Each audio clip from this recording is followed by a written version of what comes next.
என்ன கற்றுக்கிட்டோம் மத்தேயிட்ட இருந்து? அதான் சாட்டா திரும்ப நான் சொல்கிறேன். எப்பேற்பட்ட மோசமான பாவியையும் தேவனால் பயன்படுத்த முடியும். அவ்வளோ ஊழல்காரன், அவ்வளோ அயோக்கியம், அவ்வளோ துன்மார்க்கனும் கடவுளால் முதல் இடத்துல கடவுள் கொண்டு வந்து மத்தேயை நிறுத்துறார், அவ்வளோ மோசமான துரோகியை. ஸோ எப்பேற்பட்ட பாவியையும் பயன்படுத்த முடியும். இதுதான் நம்ம மத்தேயிட்ட வந்து பார்த்தோம். இன்னைக்கு அடுத்த வாரத்துல இருந்தால் மத்தேயு அதிகாரமாக பார்க்க போகிறோம். ஒரு கிளாஸ்க்கு ஒரு அதிகாரம் பார்க்க போகிறோம். அடுத்த வாரம் ஃபர்ஸ்ட் அதிகாரம் பார்க்க போகிறோம். இன்னைக்கு அந்த புத்தகத்தினுடைய சிறப்பு தன்மையை பார்க்க போகிறோம், அதனுடைய யூனிக்னஸ் என்னன்னு. உங்களுக்கு போர் அடிக்குன்றதுக்காண்டி ஒரு சில சிம்பிள் நோட்ஸ் நான் எழுதி வச்சிருக்கிறேன். அப்பப்போ நீங்கள் இதையும் பார்த்துக்கலாம், சரிங்களா? இது அப்படியே ஒவ்வொருத்தங்களும்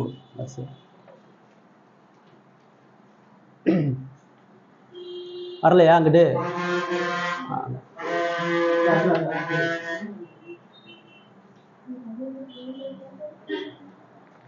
ஒரு ஷீட் தான், எல்லாரும் கையிலே வந்துச்சா?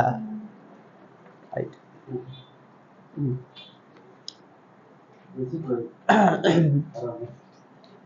இப்போ பாருங்க, அதுல பாதி விஷயம் கொஞ்சம் எழுதியிருக்கேன், பாதி அப்புறம் நான் சொல்றேன். இந்த விஷயங்கள் தான் இந்த புத்தகத்தினுடைய முழு கான்செப்டே. இப்போ அதனுடைய சிறப்பு என்ன? இப்போ மத்தேயு இயேசு எப்படி சொல்றாரு? 4 சுவிசேஷத்தை முதல் எழுதி வச்சிருக்கிறேன். மத்தேயு எப்படி சொல்றாரு இயேசுவை? யூதர்களின் மேசியா ராஜா. மார்க் என்ன சொல்றாரு? இயேசு அதாவது தேவனுடைய சர்வன்ட், தேவனுடைய உண்மையான ஊழியக்காரன். அதனால ஊழியத்தை அதிகமா பேசுறது மார்க் சுவிசேஷம். லூக்கால புறஜாதி எல்லா மனிதனுக்குமான ஒரு ஆசாரியன், ஒரு ரட்சகர் அப்படின்ற பாயிண்ட்ல லூக்கா சொல்றாரு. யோவான் அவருடைய காட்லி டிவைன் நேச்சர், அவருடைய தெய்வீகத்தன்மை, அவர் எப்படி தேவன்றதை யோவான் நிரூபிக்கிறார். இதுதான் இந்த 4 சுவிசேஷத்தை நீங்க வாசிக்கும் பொழுது மைண்ட்ல வைக்கணும். அப்பதான் ஏன் இவர் சொல்லாத அவர் சொல்றாரு, ஏன் இங்க சொல்லப்படுது இங்க வித்தியாசமா சொல்லப்படுதுன்றதெல்லாம் நம்ம வாசிக்கும் போது புரியும். அப்ப மத்தேயு ராஜான்னு சொல்லும் பொழுது இந்த புத்தகத்துலதான் ராஜ்யம்ன்ற வார்த்தை அதிகமா பயன்படுத்தப்படுது மற்றதை விட. ராஜ்யம், ராஜான்ற ஓமை, இயேசுவ ஒரு மகிமை பொருந்திய ராஜாவா இந்த புத்தகம் ஃபுல்லா சொல்றாரு, சரிங்களா? ஏன்னா யூதர்கள் அவரை ராஜாவா நிராகரிச்சிட்டாங்க. யூதர்கள் அவரை ராஜாவா எந்த வகையிலையும் ஏற்றுக்கொள்ளல, சரிங்களா? அதனாலதான் இவர் இயேசு எவ்வளவு மகிமைக்குரிய ராஜான்றத ஒவ்வொரு அதிகாரத்திலையும் அவர் சொல்றார். அடுத்து இந்த புத்தகம் பழைய ஏற்பாட்டினுடைய வசனங்கள் அதிகமா மேற்கோள்காய் கிட்டத்தட்ட 129 முறை பயன்படுத்துறார். மொத்தம் இதுல எத்தனை அதிகாரம் இருக்கு? மத்தேயுல 28. மார்க்ல எத்தனை அதிகாரம் இருக்கு? 16. லூக்கால வெரி குட். யோவான்ல 15.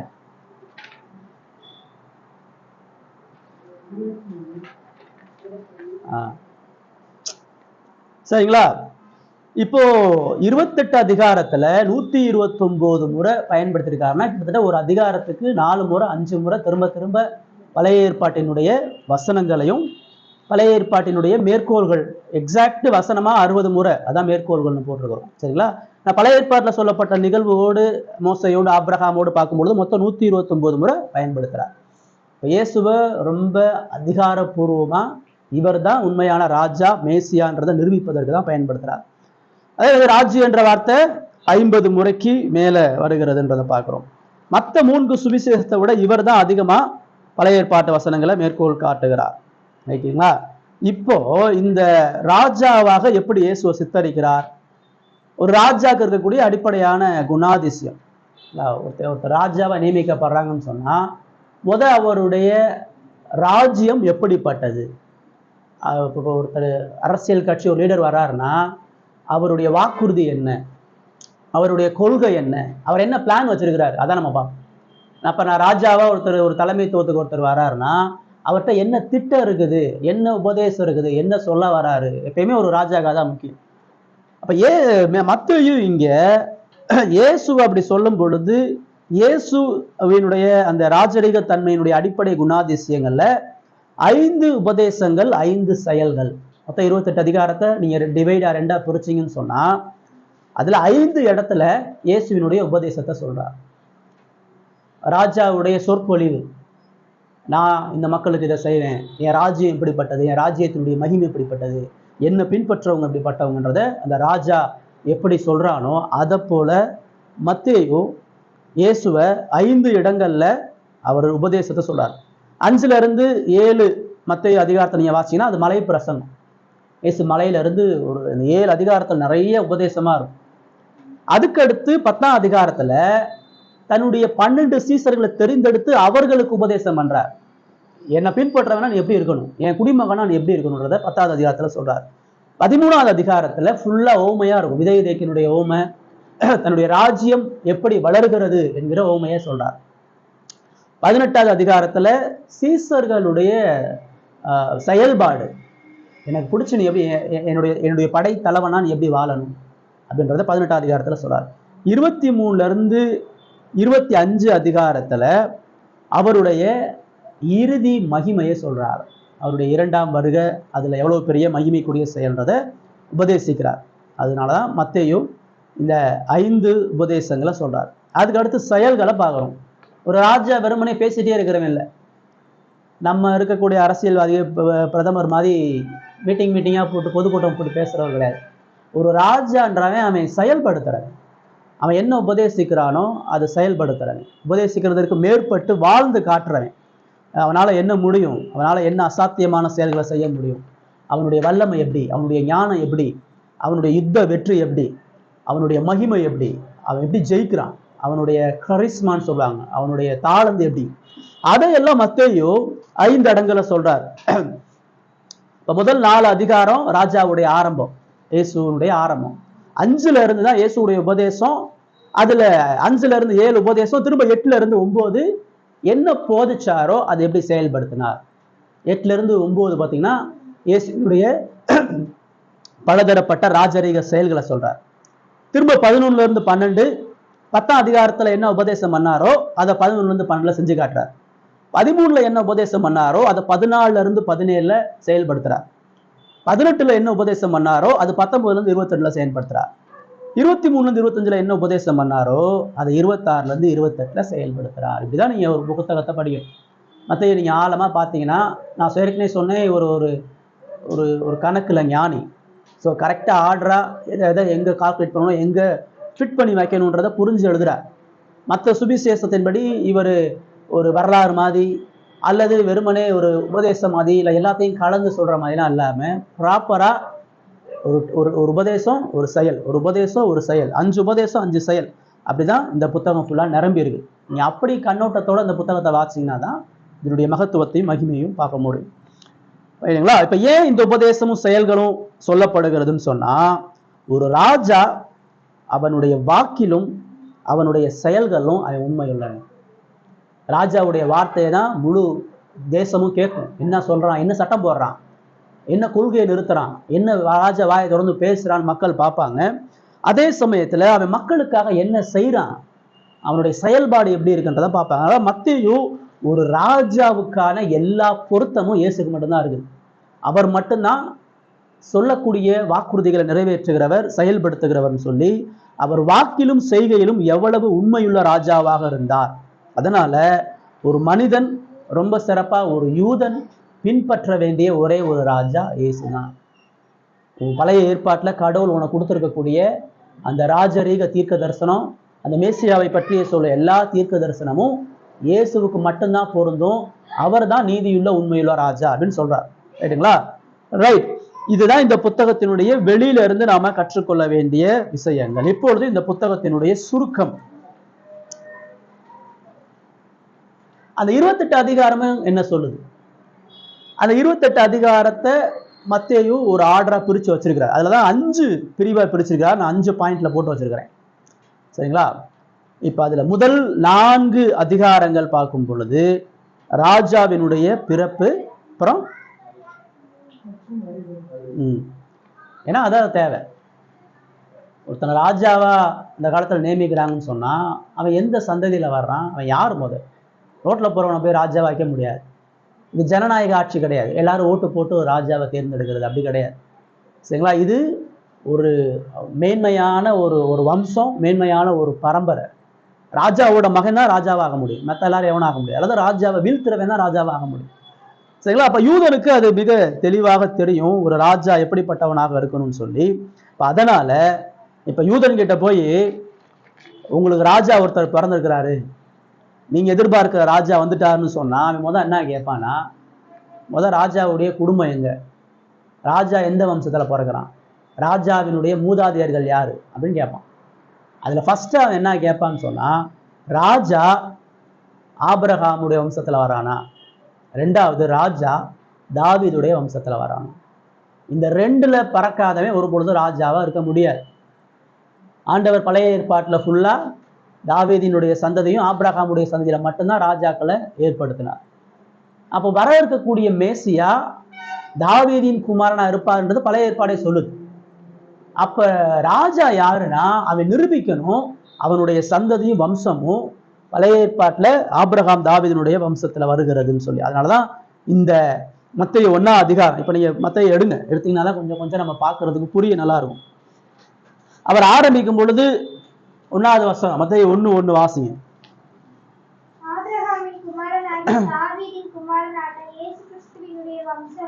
ஆமா, இப்படி யாரு ஆரம்பிக்கல, மார்க் இந்த மாதிரி ஆரம்பிக்கல, லூக்கா இந்த மாதிரி ஆரம்பிக்கல, யோவான் இந்த மாதிரி ஆரம்பிக்கல. இந்த மாதிரி ஆரம்பிச்ச ஒரே ஒரு நபர் மத்தேயு எப்படி ஆரம்பிக்கிறாருன்னா, யூதனுக்கு இதான் தேவை.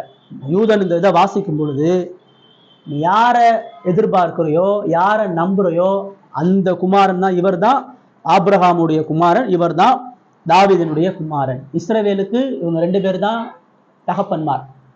இஸ்ரவேல் உருவாகிறதுக்கு இவங்க 2 பேர் தான் முக்கிய காரணம், தாவீதும் ஆபிரகாம். அதனால அவர் ஆரம்பிக்கிறார் ஆபிரகாம் குமாரனாகிய தாவீதின் குமாரனான இயேசுவினுடைய வம்ச வரலாறு. இல்ல, இப்ப நம்ம 28 அதிகாரத்தையும் குயிக்கா பார்க்க போறோம். அதனால ஒவ்வொரு அதிகாரமா பார்க்க போறோம். ஒவ்வொரு அதிகாரத்துல என்ன இருக்குதுன்னு பார்க்க போறோம்.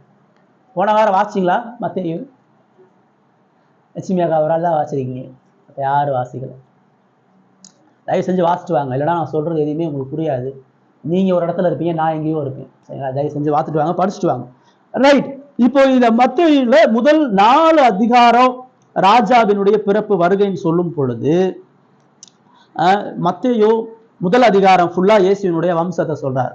வெறுமனே ஆபிரகாம் தாவீதுடைய மகன் சொல்லாம ப்ரூஃப் பண்றாரு. யாருக்கு யாரு மகன், யாருக்கு யாரு மகன். அந்த பெற்றான்ற வார்த்தை வருது, என்ன சொல்லப்படுதுன்னா, யாராலையும் இயேசு ஆபிரகாமுக்கு தாவீதுக்கும் மகன் இல்ல சொல்ல முடியாது. எல்லா யூத இனமும் இயேசுவை ஆபிரகாமுக்கு தாவீதுக்கும் பிறந்தவர்னு அங்கீகரிக்கிறத தவிர வேற எந்த வழியும் இல்லை. அதனாலதான் பழைய ஏற்பாட்டுல சொல்லப்பட்ட அந்த வம்சத்தை அவர் பயன்படுத்தி ஆபிரகாம்ல இருந்து யோசேப்பு வரைக்கும் ஒரு நீண்ட வம்சத்தை பெற்றான் எழுதுறாரு. இப்ப நீங்க படிச்சு என்னங்க இதுக்கு முதல்ல எழுதுறாங்க.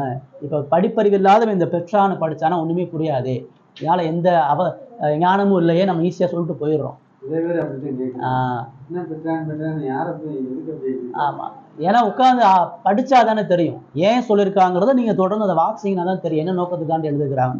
அப்ப மத்தேயு மிகுந்த ஆதாரமா இயேசுவை யூத இனத்தினுடைய ராஜாவா நிரூபிப்பதற்கு அதான் அவர் சொல்றாரு. இப்ப இந்த வரலாறை பார்த்தீங்கன்னு சொன்னா, ஒரு ராஜா தான் வரலாறு சொன்னான்னு சொன்னா, எங்க அப்பா இப்படிப்பட்ட ஒரு ராஜா, எங்க தாத்தா இப்படிப்பட்ட ஒரு ராஜா, எங்க மூதாதையர் இப்படிப்பட்ட ஒரு ராஜா அப்படின்னு சொல்லுவான். அவனுடைய வம்ச பெருமை, அவனுடைய வம்ச அந்த புகழ்ச்சி எல்லாம் மேன்மையெல்லாம் சொல்லுவான். ஆனா இயேசுவினுடைய புகழ்ச்சியை ஆபிரகாம்ல இருந்து யோசேப்பு வரைக்கும் நீங்க பார்த்தீங்கன்னா அங்க புகழ்றதுக்கு ஒண்ணுமே கிடையாது. நீ ஆபிரகாம்ல இருந்து தாவீதுல இருந்து அங்க இருக்கக்கூடிய எல்லா மனிதனுடைய வாழ்க்கையையும் மத்தேயு எழுதும் பொழுது அவங்க எல்லாம் தகுதியற்றவர்கள்ன்ற சிந்தையோட தான் எழுதுறாங்க. ஆபிரகாம் உண்மையா இருந்தானா, ஈசாக்கு உண்மையா இருந்தானா, தாவீது உண்மையா இருந்தானா, அந்த சந்ததி முழுக்க ஆபிரகாம்ல இருந்து யோசேப்பு வரைக்கும் கடவுளுக்கு உண்மையற்று வாழ்ந்தவர்கள், கடவுள் விரும்பக்கூடிய அவருடைய மீட்பின் திட்டத்துக்கு தங்களை அர்ப்பணிக்காதவர்கள். ஒரு சிலர் அதுக்கு கீழ்ப்படிஞ்ச மாதிரி தெரிஞ்சிருக்கலாம். ஆனா தேவன் முழுமையாக அவர்கள் ஆண்டு கொண்டு அவர்களை நடத்தினார். ஆண்டவர் ஆபிரகாம்கிட்ட சொல்றாரு, உனக்கு பிறக்கிற புள்ளதான் வாக்கு தென்பல்லன்றார். அவன் போய் ஆகார கல்யாணம் பண்றான். ஈசாக்கு தகப்பனை போல போய் சொல்றான். யாக்கோபு ஊரை விட்டு ஓடி போறான். இப்படி இதுல இருக்கக்கூடிய ஒவ்வொருத்தனையும் நீங்க வாசிச்சு பார்த்தீங்கன்னா, இதுல இருக்கக்கூடிய ஒருத்தனும் கடவுளுடைய கற்பனைகளில் கீழ்ப்படிந்த ஒரு மேன்மையான மனிதர்கள் இல்லை. கடவுள் தான் கிருபையா அவங்களை அழைச்சிட்டு வந்து அவங்கள காப்பாற்றி வந்துட்டு இருக்கிறார். அவங்க எல்லாம் அடிமைத்தனத்துக்கு போய் துரோகம் பண்ணாலும் தேவன் அவர்களுக்கு உண்மையுள்ளவராக இருக்கிறார். மத்த இந்த பார், உனக்கு இயேசு நான் ராஜான்னு சொல்றேன், இயேசு ராஜ பரம்பரையில மேன்மையா உயர்ந்தவரெல்லாம் வரல. உங்க இருக்கக்கூடிய ரோம ஆட்சிகளை போல அல்லது யூத ஆட்சியில போய் இருந்து வந்த ராஜானா இல்ல. அவர் துன்மார்க்கமான மோசமான கடவுளை விட்டு விலகி போன சந்ததியிலிருந்து அவர் வந்திருக்கிறார். அவருடைய சூழ்நிலை, அவருடைய பிறப்பினுடைய வர்த்தமானம் மேன்மைக்குரியதெல்லாம் இல்லை. அதான் முதல்ல நிரூபிக்கிறார். ரெண்டாவது, அவருடைய பிறப்பை நீங்க மத்தேயு 1ஆம் அதிகாரத்துல சொல்லும் பொழுது கன்னி பிறப்பை அவங்க மத்தேயு முன்வைக்கிறார். அதாவது யூத சந்ததியில் அவர் வந்தாலும் அவர் மாம்சத்துல பிறக்காம தேவனால அவர் பிறந்தவர், பரிசுத்த ஆவியினால அவர் பிறந்தவர். அங்க எந்த மனித ஆதரவும் இல்லை, மனித பலமும் இல்லை, மனித மேன்மையும் இல்லை. தேவன் உனக்கு கொடுத்த ராஜா. இது தாவீது கொடுத்த ராஜா இல்ல, ஆபிரகாம் கொடுத்த ராஜா இல்ல, யூதர்களா நீங்களா உருவாக்குனது அல்ல. பரலோகத்திலிருந்து தேவன் உங்களுக்கு தனது ஆவியின் மூலமாக கொடுக்கப்பட்ட இந்த ராஜா யாருக்கு கொடுத்தார்? ராஜா அரண்மனையில் இருக்கிறவனுக்கு கொடுக்கல. ஏரோது வீட்டில் இயேசு பிறக்கல. மோசே மாதிரி ராஜா வீட்டில் பிறக்கல. அவர் ஒரு ஏழை வீட்டில் தச்சன் வீட்டில் பிறந்திருக்கார். உங்க ராஜாவினுடைய பிறப்பு ரொம்ப எளிமையானதுன்றார். இப்போ மத்தேயு 3ஆம் அதிகாரத்தில் நீங்க பார்த்தீங்கன்னா 2ஆம் அதிகாரம் அந்த பிறப்பினுடைய போராட்டத்தை சொல்லுது. மத்தேயு 3ஆம் அதிகாரத்தில் பார்த்தீங்கன்னா யோவான் ஸ்நானகன் அந்த ராஜாவை அறிவிக்கக்கூடிய தளபதி. ஒரு ராஜா அவன் பதவி ஏற்க போறான் அப்படின்னு சொன்னா முரசு கொட்டி படை தளபதிகள் எல்லாம் போய் ஊர்ல அறிவிப்பான். ராஜாதி ராஜா ராஜ மார்த்தாண்ட மகத்துவமான ராஜா பதவி ஏற்க போறார், எல்லாரும் வாங்கன்னு. இந்த இடத்துல ஒருத்தன் அப்படி கூப்பிடுறான். இந்த இடத்துல இந்த மகிமையான ராஜா வரவேற்கிறதுக்கு ஒருத்தன் இருக்கிறான். அவன் எங்க இருக்கிறான்னா வனாந்தரத்துல இருக்கிறான். அவன்கிட்ட எந்த மேன்மையும் இல்லை. அவன் ஒட்டக மயிரை தரிச்சிருந்து காட்டு தேனை சாப்பிட்டு வனாந்தரத்துல உட்காந்து மனம் திரும்பி தேவராஜ்ய வருதுன்னு கத்திட்டு இருக்கிறான். அந்த அனுப்பப்பட்ட தூதனுடைய எளிமையை மத்தேயு சொல்றார். எந்த உலக பிரகாரமான பறை சாட்டுதலோ பகட்டோ இல்லாம உங்களுடைய அடிமைத்தனத்தை எச்சரிக்கக்கூடிய ஒரு மனுஷன் வந்தார்ன்ட்டு அந்த 3ஆம் அதிகாரத்தினுடைய பின்பகுதியில இயேசுவினுடைய நியமனம். ஒரு ராஜா அவன் ஆசாரியனால் நியமிக்கப்படுவான். பழைய ஏற்பாட்டில் சாமுவேல் சவுலை நியமிக்கிறான். ஆலயத்தில் வேலை செய்யக்கூடிய ஆசாரியன்னா ராஜாவை நியமிப்பான். இங்க இயேசு யார் நியமிக்கிறார்? இயேசு யாரால் நியமிக்கப்படுகிறார்? யோவான் வாங்க வாங்க, நான் உங்களுக்கு திருவிழந்துக்கு நான் உங்களுக்கு ஞானஸ்தானம் நான் உங்களுக்கு நியமிக்கிறேன் யோவான் சார் நான் சொல்லிட்டு இருக்கிறாங்க. Very good. இயேசுவ ராஜாவா பிதாவாகிய தேவன் நியமிக்கிறார். பரிசுத்த ஆவியாகிய தேவன் அவருக்கு பலனை கொடுக்கிறார். ஒரு ராஜா நியமிக்கப்படுறானா தேசமே வந்து நின்று மகிமையா பார்த்துட்டு இருக்கும். இங்க யார் இருந்தா? ஒருத்தனு வரல, ஒருத்தனு தேடி வரல, ஒரு பெரிய திரள் கூட்டம்லாம் இல்லை. அவர் ரொம்ப எளிமையா அந்த ராஜா பாவிகளோட பாவியா கூட்டத்துல போய் நின்று யோவான் இடத்துல போய் ஞானஸ்தானம் பெறுகிறதுக்கு நிற்கிறார். அவர் ஞானஸ்தானம் பெறுகிறதற்கு பாவியோட அந்த அந்த ஆசாரிய பணியை அந்த ராஜ பணிக்கு தன்னை ஒப்பு கொடுப்பதற்கு அவர் நியமிக்கப்படுவது. அவர் அப்படி அந்த தண்ணியில இறங்கி எந்திரிச்ச உடனே வானம் திறக்கப்படுகிறது. இது மனிதனால நியமிக்கப்பட்ட ராஜா இல்லை. மனித ராஜ்யம் அழிஞ்சிரும், மனித ராஜ்யம் ஒன்றும் இல்லாமல் போயிடும், மனித ராஜ்யம் ஏமாத்திரும், மனித ராஜ்யம் மனிதனை கொன்றும். இது தேவனால நியமிக்கப்பட்ட வல்லமையுள்ள ராஜா. மத்தேயு ஒவ்வொரு அதிகாரத்திலையும் யூதனுடைய அவனுடைய பாரம்பரியம் அவனுடைய பெருமை எல்லாத்தையும் உடைக்கிறார். நீ ஆபிரகாமுக்கு பிள்ளை, தாவீதுக்கு பிள்ளை, நீ பிறந்ததுல இருந்து அப்படி உனக்கு இப்படி இருக்குது, நீ அவ்வளோ வாக்கு தத்தனால நினைக்காத. சரியா? உனக்கு கொடுக்கப்பட்ட ராஜா ரொம்ப எளிமையா தாழ்மையா பிறப்பிலிருந்து போராடி தேவ பலத்தால இடைகட்டப்பட்ட மகிமையின் ராஜா அப்படின்றத அவருடைய ஞானஸ்தானத்திலிருந்து நமக்கு சொல்றாரு. 4ஆம் அதிகாரம் என்ன சொல்லுது?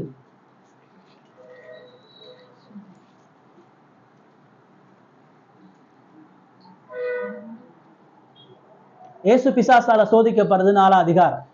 ராஜா நியமிக்கப்பட்டாச்சு. இப்ப என்ன வேலை? யார் எதிரின்னு கண்டுபிடிக்கும்.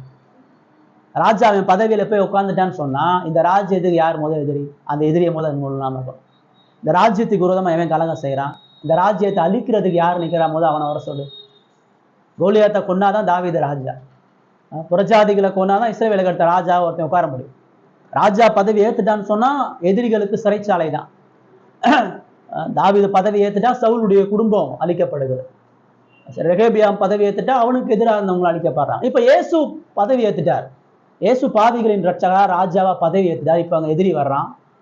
மனித எதிரி கிடையாது, இன்னொரு ஒரு ராஜர் இன்னொரு உலகத்துல தேசத்துல இருந்து வரக்கூடிய எதிரி கிடையாது. முழு உலகத்தையும் அழித்து கொண்டிருக்கக்கூடிய வல்லமை படைத்த பிசாசு வந்து நிற்கிறான். அவ்வளவு பெரிய எதிரியை யார் எதிர்கொள்றோம்? பிசாசினுடைய வயசு எவ்வளோ, பிசாசினுடைய ஞானம் எவ்வளோ, பிசாசினுடைய பலம் எவ்வளோ. அவன் ஆதியிலிருந்து இருக்கிறான், ஆதியிலிருந்து இருக்கிறான். முழு உலகத்தையும் சீரழித்து கொண்டு இருக்கிறான்.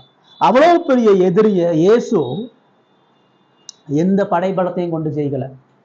ராஜா தனியா சண்டை போட மாட்டான். ராஜா பின்னாடி ஒரு திரள் சேனையோட இருப்பான். சேனையெல்லாம் அனுப்பிட்டு அவன் கடைசியா போவான்.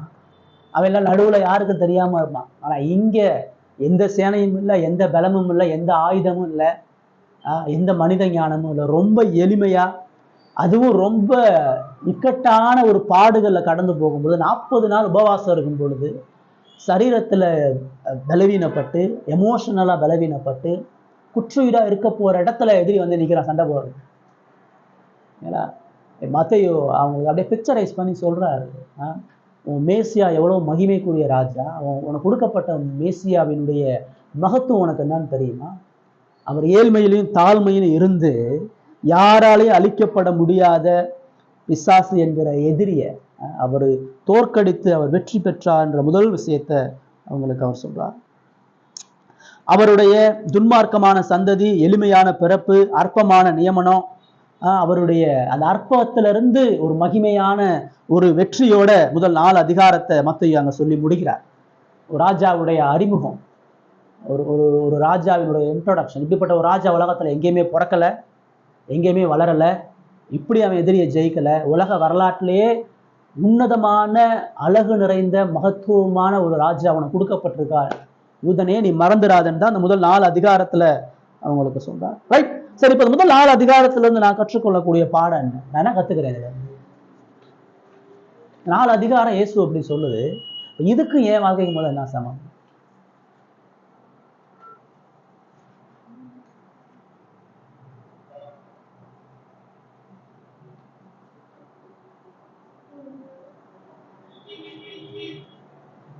பைபிள் படிக்கும் போது அப்படியே நம்ம அவ்வளோ ஒப்பிட்டு படிக்கணும்.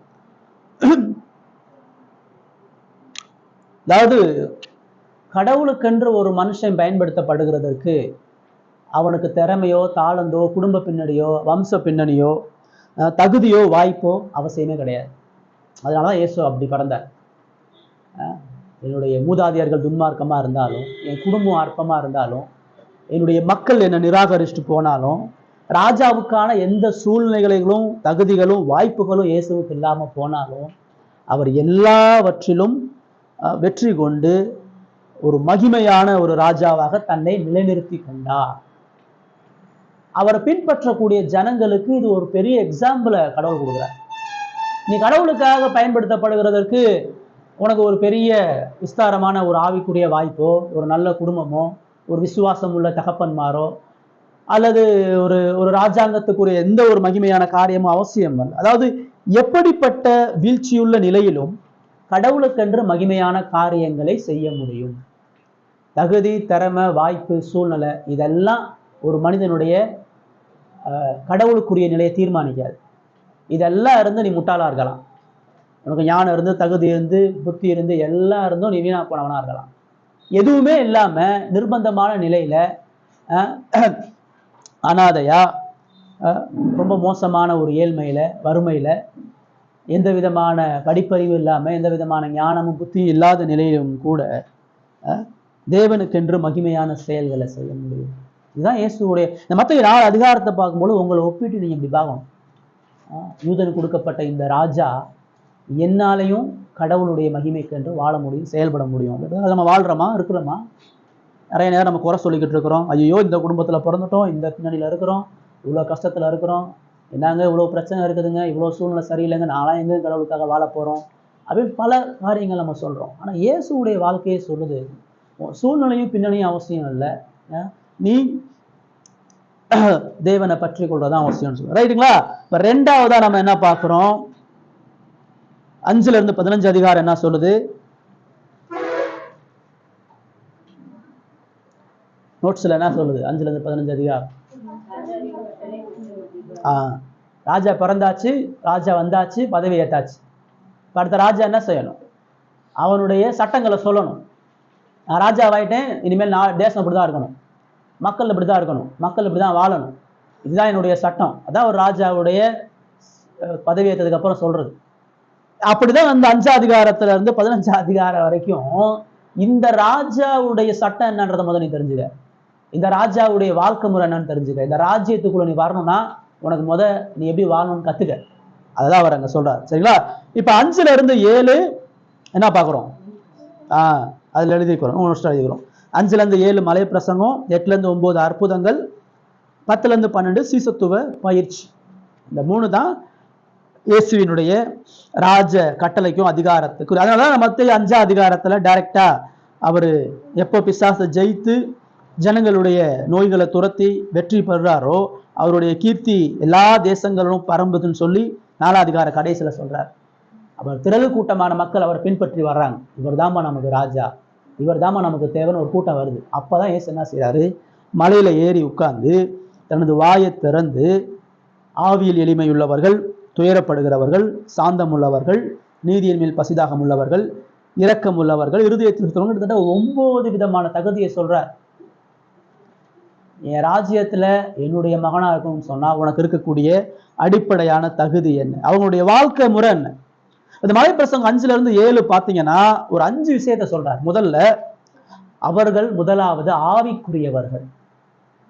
இந்த 9 பாக்கியவான்களும் மனிதனுடைய ஆத்தும நிலையை சொல்லுது. அவன் தான் ஆவியில், அதான் அவர் ஆரம்பிக்கும் பொழுதே ஏன் ராஜ்யத்தில் இருக்கக்கூடியவன் ஆவியில எளிமையானவன், புவர் இந்த ஸ்பிரிட் ஆங்கிலத்தில் சொல்லப்படும்.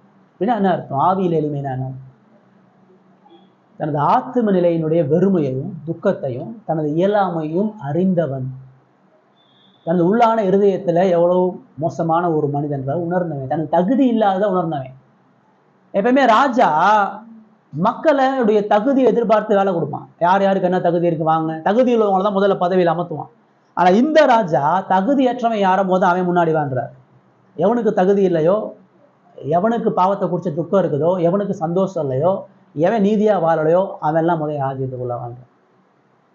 மத்தேயு தான் சொல்றாரு, இந்த உலக ராஜ்யம் வேற, அவருடைய ராஜ்யம் வேற. அந்த மக்களுடைய குணாதிசயத்தை சொல்றாரு. அடுத்து அவர்களுடைய ஆராதனை சொல்றாரு. மத்தேயு 6 அதிகாரம் 7 அதிகாரம் பார்க்கும்பொழுது நீ எப்படி ஜெபம் பண்ணணும், இந்த பாக்கியவான்களுக்கு அப்புறம் அவர் அதான் சொல்றாரு. நீ எப்படி உபவாசம் பண்ணணும், நீ எப்படி ஜெபம் பண்ணணும், நீ எப்படி கடவுளுக்கு அடுத்த காரியங்கள்ல உன்னுடைய வாழ்க்கை எப்படி இருக்கணும். நீ பரிசேயனை போல இருக்காதன்றார். நீ போலியா ஆராதிக்காத, போலியா சர்ச்சுக்கு போகாத, போலியா உன்னுடைய ஜெபமும், போலியா உன்னுடைய வேத வாசிப்பும், போலியா ஆராதனையில உட்கார்ந்து சிந்திக்காத, பரிசுத்தம் உள்ள கடவுளுக்கு முன்பாக நீ நிற்கிறன்றதை மறந்துடாதன்ற ஒரு எச்சரிப்பை அவர் கொடுக்குறார். அடுத்து மத்திய 7 அதிகாரத்துல சக மனித உறவை சொல்றார். 5ல இருந்தே சொல்றாரு, கொலை செய்யாத, விபச்சாரம் பண்ணாத, பொய் சொல்லாதெல்லாம் சொல்லப்பட்டிருக்குது. நான் உனக்கு சொல்றேன் எது கொலை எது விபச்சாரம்னு சொல்லி இன்னும் ஆழமா டீப்பா பரிசுத்தத்தினுடைய அவசியத்தை சொல்றார். பரிசேயருடைய நீதியை காட்டிலும் உன்னுடைய நீதி அதிகமா இருக்கணும்ன்றார். வெளிப்புற பரிசுத்தம் இல்ல, உன்னுடைய உள்ளான இருதயத்துல பரிசுத்தமும் உண்மையும் உனக்கு இருக்கணும்ன்றார். இதான் ராஜ்யத்தினுடைய தகுதி. நான் ராஜாவா நீ அங்கீகரிச்சு என்னை பின்பற்றக்கூடிய சீசனா இருந்தேன்னு சொன்னா உன் ஆத்மாவை குறித்து கர்சனையா இருக்கணும், உன் ஆராதனையை குறித்து ஜாக்கிரதையா இருக்கணும், உன்னுடைய சக மனித உறவை குறித்து நீ ஜாக்கிரதையா இருக்கணும், உண்மையா இருக்கணும், தாழ்மையா இருக்கணும், அன்பா இருக்கணும், பரிசுத்தமா இருக்கணும். அதுக்கடுத்து திருமண உறவை சொல்றாரு. பச்சாரம் பண்ணக்கூடாது, விவாகரத்து இருக்கக்கூடாது. இது எல்லாத்தையும் 5ல இருந்து 7 அதிகாரத்துல சொல்றாரு. உன்னுடைய திருமண உறவுல பரிசுத்தமா இருக்கணும், நீதியா இருக்கணும்ன்றார். கடைசியா அந்த 7 அதிகாரத்துல மன்னிப்பு விட்டு கொடுத்தலை குறித்து சொல்றார். ராஜ்யத்தினுடைய மக்கள் சத்துருக்களை நேசிக்கிறவர்களா, கடவுளுடைய கிருபையை சார்ந்துள்ளவர்களாக இருக்கணும். இதுதான் ராஜாவுடைய சட்டம். இயேசுவை பின்பற்றக்கூடிய ஒவ்வொரு குடிமகனுக்கும் தேவன் ஏற்படுத்தக்கூடிய சட்டம் இந்த 5 காரியங்களை உள்ளடக்கிறது. என் கேரக்டர், என்னுடைய ஆராதனை, என்னுடைய சக மனித உறவு, என்னுடைய குடும்பம், என்னுடைய அனுதின கிருபையை சார்ந்த வாழ்க்கை. இப்போ நம்ம மத்தேயு தான் அந்த யூதர்களுக்கு சொல்றாரு, நீ ஆலயத்தை கட்டியிருக்கிற, நீ நிறைய பலியை செலுத்துற, நீ நிறைய வாக்குத்தத்தங்கள் இருக்கு, அது இதுன்னு சொல்ற, இது இருக்குதா உனக்கு? ஓ மேசியா வந்து இதை தான் மாற்ற வந்தார். ஓ மேசியா உன் ஆத்மாவை மாற்ற வந்தாரு, உன்னுடைய வாழ்க்கை முறையை மாற்ற வந்தாரு, உன்னுடைய குடும்பத்தை மாற்ற வந்தாரு, உன்னுடைய தனி மனித உறவை மாற்ற வந்தாரு, உன்னுடைய ஆராதனையை மாற்ற வந்தாரு. அதெல்லாம் நீ போலியா வாழ்ந்துட்டு இருக்கிற, இதை நீ முதல் சரி செய்கின்ற. இன்னைக்கு இதை தான் நாமளும் இதுல இருந்து கத்துக்கிறோம். சரிங்களா? நம்முடைய ஆத்தும நிலை, நம்முடைய கடவுளுக்குள்ளான உறவு, இதெல்லாம் கடவுளுக்கு பிரியமா இருக்குதா? போலியா இருக்கிறோமா? உண்மையற்று இருக்கிறோமா? கடவுளுக்கு விரோதமாக இருக்கிறோமா? அதெல்லாம் பார்க்குறோம். இப்போ 8ல இருந்து 9 அதிகாரம் பார்த்தீங்கன்னா அற்புதங்களா இருக்கும். சரிங்களா? 8ஆம் அதிகாரத்துல இருந்து அற்புதங்கள். இப்போ இந்த கட்டளையை கொடுத்த ராஜாக்கு என்ன தகுதி இருக்குது? அவர் அப்படி இருக்கிறாரா? அவர் தான் இந்த கட்டளையா சொல்றாரு, ஆத்தும நிலன்றாரு, தனி மனித உறவுன்னு சொல்றாரு, ஆராதனன் சொல்றாரு, கிருபையை சார்ந்திருக்குனார். இதெல்லாம் அவருடைய வாழ்க்கையில இருக்குதா? அதுதான் 8ல இருந்து 9 நிரூபிக்கிறார். அந்த ராஜா அவர் போட்ட சட்டத்துக்கு எப்படி கீழ்ப்படிஞ்சாரு, அந்த ராஜா எப்படி பயபக்தியா வாழ்ந்தான்றதுக்கு 8ல இருந்து 9 அதிகாரத்துல பாத்தீங்கன்னா குஷ்டரோகியை சுகப்படுத்துறார், 100க்கு அதிபதியினுடைய வேலைக்காரனை சுகப்படுத்துறார், சீமோனுடைய மாமிக்கு சுகத்தை கொடுக்கிறார், பிசாசிலிருந்து பிடிக்கப்பட்டவர்களுக்கு விடுதலை கொடுக்கிறார், திமிர்வாதக்காரனை சுகப்படுத்துறார், செத்துப்போன எவிரிவின் மகளை சுகப்படுத்துறார், குருடனுக்கு பார்வை கொடுக்கிறார், பலவிதமான வியாதி உள்ளவர்களை சுகப்படுத்துறார். இதுல இருந்து 8ல இருந்து 9 அதிகாரம் தானே சொல்லுது. அவர் எதை உபதேசம் பண்ணாரோ அதை செஞ்சு காட்டினாரு. அவர் ஆராதனையில உண்மையா இருந்தாரு, அவர் பாவிகளுக்கு இரக்கம் காட்டினாரு, அவர் ஆத்தும நிலையில பரிசுத்தமா இருந்தாரு, பிசாசின் பிடியில் உள்ளவர்களுக்கு விடுதலை கொடுத்தாரு, அவர் கிருபையை தினந்தோறும் சார்ந்து வாழ்ந்தார். இதெல்லாம் அந்த ராஜாவினுடைய வல்லமையான செயல்கள். ராஜா மகத்துவமான வல்லமையான காரியங்களை கொண்டு இருக்கிறாங்க சொல்றார். 10ல இருந்து 12 அதிகாரம் சீசத்துவ பயிற்சி. 10ஆம் அதிகாரத்துல தன்னுடைய 12 சீசர்களை தேர்ந்தெடுக்கிறார். அந்த திரள் கூட்டம் வந்துச்சு. இயேசு இந்த உபதேசத்தெல்லாம் சொன்ன உடனே நிறைய பேர் போயிட்டான். இது கடினமான உபதேசம், யாருங்க இதெல்லாம் செய்ய முடியும், யாருங்க இப்படி வாழ முடியும், இந்த உபதேசத்துக்கெல்லாம் நான் பாத்திரவான் இல்லை, இதெல்லாம் என்னால் செய்ய முடியாதுன்னு சொல்லி அவருடைய அன்பையும் கிருபையும் நிராகரித்து சில கூட்டம் போயிடுச்சு.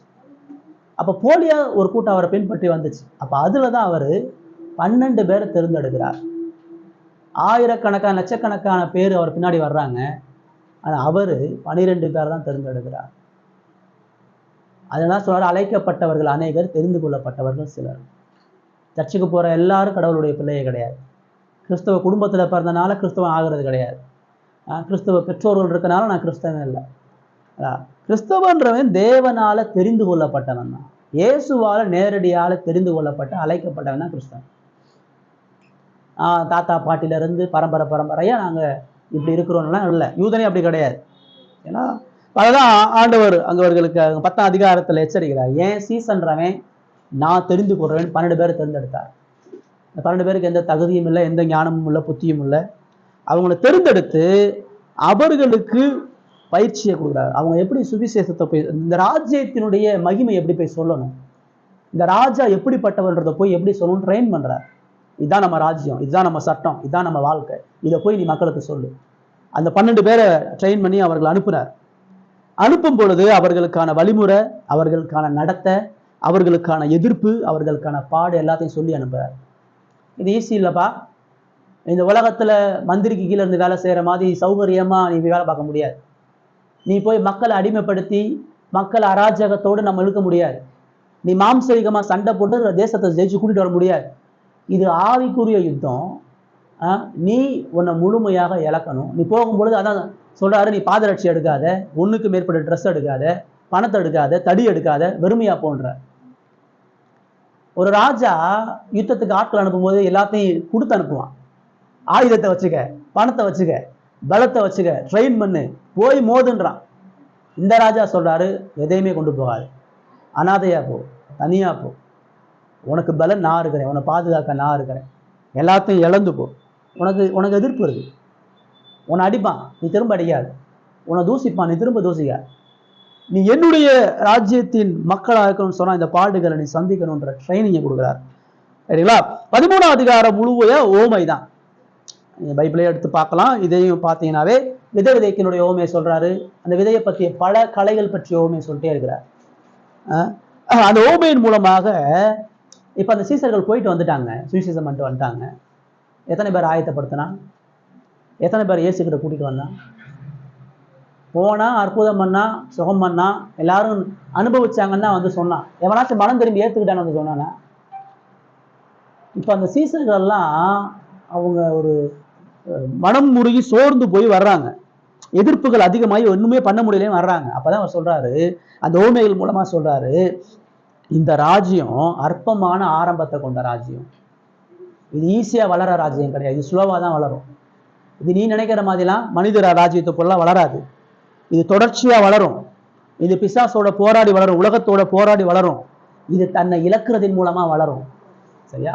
இழந்து போனாதான் வளர முடியுன்றார். 14-15 அதிகாரம் நீங்க மத்தேயில பார்க்கும் பொழுது எதிர்ப்ப சொல்றார். இப்ப இந்த சீசர்கள் ஊழியம் பண்ணிட்டாங்க, இயேசுவும் தான் ஊழியத்துல பாதி தூரம் கடந்து வந்துட்டார். இப்போ அங்க எதிர்ப்பு வருது. மத்தேயு 16 அதிகாரத்தை நீங்க பார்க்கும் பொழுது யோவான் ஸ்நானகனுடைய மரணம் முதல்ல பதிவு செய்யப்படும். சீசர்கள் ஊழியம் பண்ணி அற்புத அடையாளம் பண்ணி வர்றாங்க. இயேசு ரிப்போர்ட்டை கேட்கிறாரு. அங்கிருந்து இன்னொரு செய்தி வருது, யோவான் செத்து போயிட்டாருங்க. ஏரோது யோவான தலையை வெட்டிட்டான்ற செய்தி வருது. சீசர்களுக்கு சொல்றாரு, இதான் சுவிசேஷ வாழ்க்கை, இதான் ராஜ்யத்தினுடைய வாழ்க்கை. மகிமையும் கிரீடமும் வராது, உன் தலை வெட்டப்படும். இந்த ராஜ்யத்துக்காண்டே நீ உன்னை ஒப்பு கொடுத்தன்னு சொன்னா உன் உயிர் பறிபோகும். சத்தியத்துக்காண்டி நீ நிக்கணும். யோவான் ஸ்நானகன் இந்த ராஜ்யத்தின் பிரதிநிதியா அவன் அறிவித்து, அவன் பாவத்தை கண்டிச்சு உலகத்தை எச்சரித்தனால அவன் பாடு அனுபவித்து தலை வெட்டப்பட்டான். ராஜ்யன்றது தலை எடுக்கிறது இல்லை, ராஜ்யன்றது மக்கள் அழிக்கிறது இல்லை, மக்களுக்காக ஒண்ணு இழக்கிறது என்ற 14 அதிகாரத்துல அதை சொல்றாரு. 15 அதிகாரத்துல பரிசேயர்களுடைய அவருக்கு அநேக முரண்பாடு வருது. கைகள் அவன் சாப்பிட்றதை குறித்து குற்றப்படுத்துறாங்க. ஒவ்வொரு விஷயத்துல இயேசுவோட 15 அதிகாரம் முழுமையா அவங்க சண்டை போறாங்க. சரிங்களா? இப்ப 2வதா நம்ம பார்த்திருக்கோம் ராஜாவுடைய கட்டளை, ராஜாவுடைய அதிகாரம். இந்த அதிகாரத்துக்கு வரக்கூடிய எதிர்ப்புகள் இதெல்லாம் 5-15 அதிகாரம் 10 அதிகாரம் நமக்கு சொல்லும். சரிங்களா? இந்த பார்த்த விஷயங்கள் வந்து நம்ம என்ன பாடத்தை கத்துக்கிறோம்? இந்த ராஜாவுடைய சட்டம், இந்த ராஜாவுக்கு பிரியமா வாழ்வதன் மூலமாக என்ன பாடத்தை கற்றுக்கொள்கிறோம்?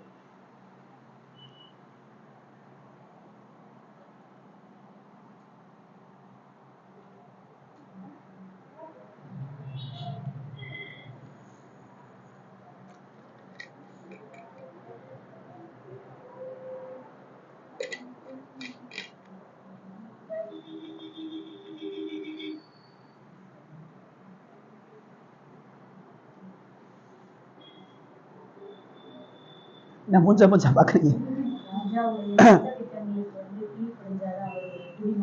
Very good. அடுத்தது கீழ்ப்படுகிறோமா? மலைப்பிரசங்கத்தில் சொல்லப்பட்ட மாதிரி நம்முடைய வாழ்க்கை இருக்குதா?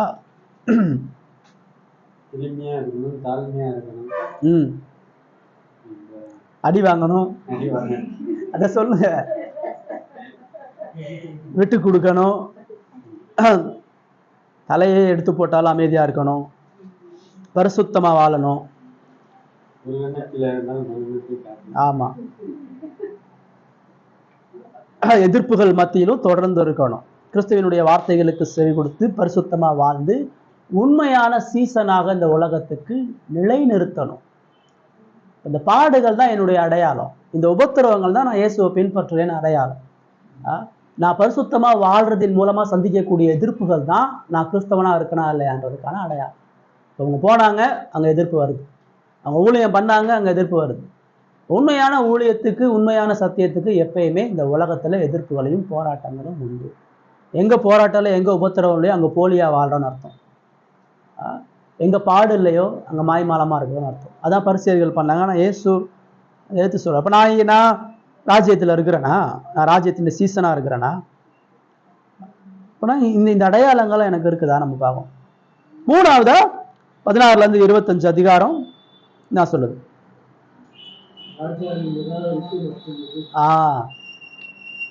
இவ்வளவு மகிமையான ராஜா உனக்கு கொடுக்கப்பட்டாருன்னு சொல்லிட்டாரு. இந்த ராஜாவினுடைய மகிமை மகத்துவமான கட்டளைகள் என்னன்னு சொல்லிட்டாரு. இந்த கட்டளைகளுக்குள்ளாக வாழக்கூடிய ஜனங்கள் எப்படிப்பட்டவர்கள்னு சொல்லிட்டாரு. இந்த ஜனங்களுடைய வாழ்க்கை இருக்கக்கூடிய பாடுகள் என்னன்னு சொல்லிட்டாரு. இப்போ இயேசுடைய வாழ்க்கை உச்சகட்டத்துக்கு போகுது. இந்த யூதர்கள் எப்படி அவரை நிராகரிச்சாங்க? சரிங்களா? அவருடைய ராஜ ரீகத்தை எவ்வளவு தூரம் அவர்கள் எதிர்த்தார்கள் அப்படின்றத சொல்றாரு. ஆல்ரெடி எதிர்ப்பு ஆரம்பிச்சிருச்சு. ஆனா அந்த எதிர்ப்பு உச்சகட்டத்துக்கு போனது 16ல இருந்து 25 அதிகாரம். நீங்க அதை வாசிச்சீங்கன்னா 16ஆம் அதிகாரத்துல பரிசேயர் வந்து கேட்குறாங்க, நீங்க கிறிஸ்துன்னு சொன்னா வானத்தை வந்து முதல் அடையாளத்தை காட்டுங்கன்றாங்க. ஏதாச்சும் அடையாளத்தை காட்டுங்க. இவ்வளவு நாள் ஏகப்பட்ட அடையாளத்தை காட்டினார், அதெல்லாம் நம்பல.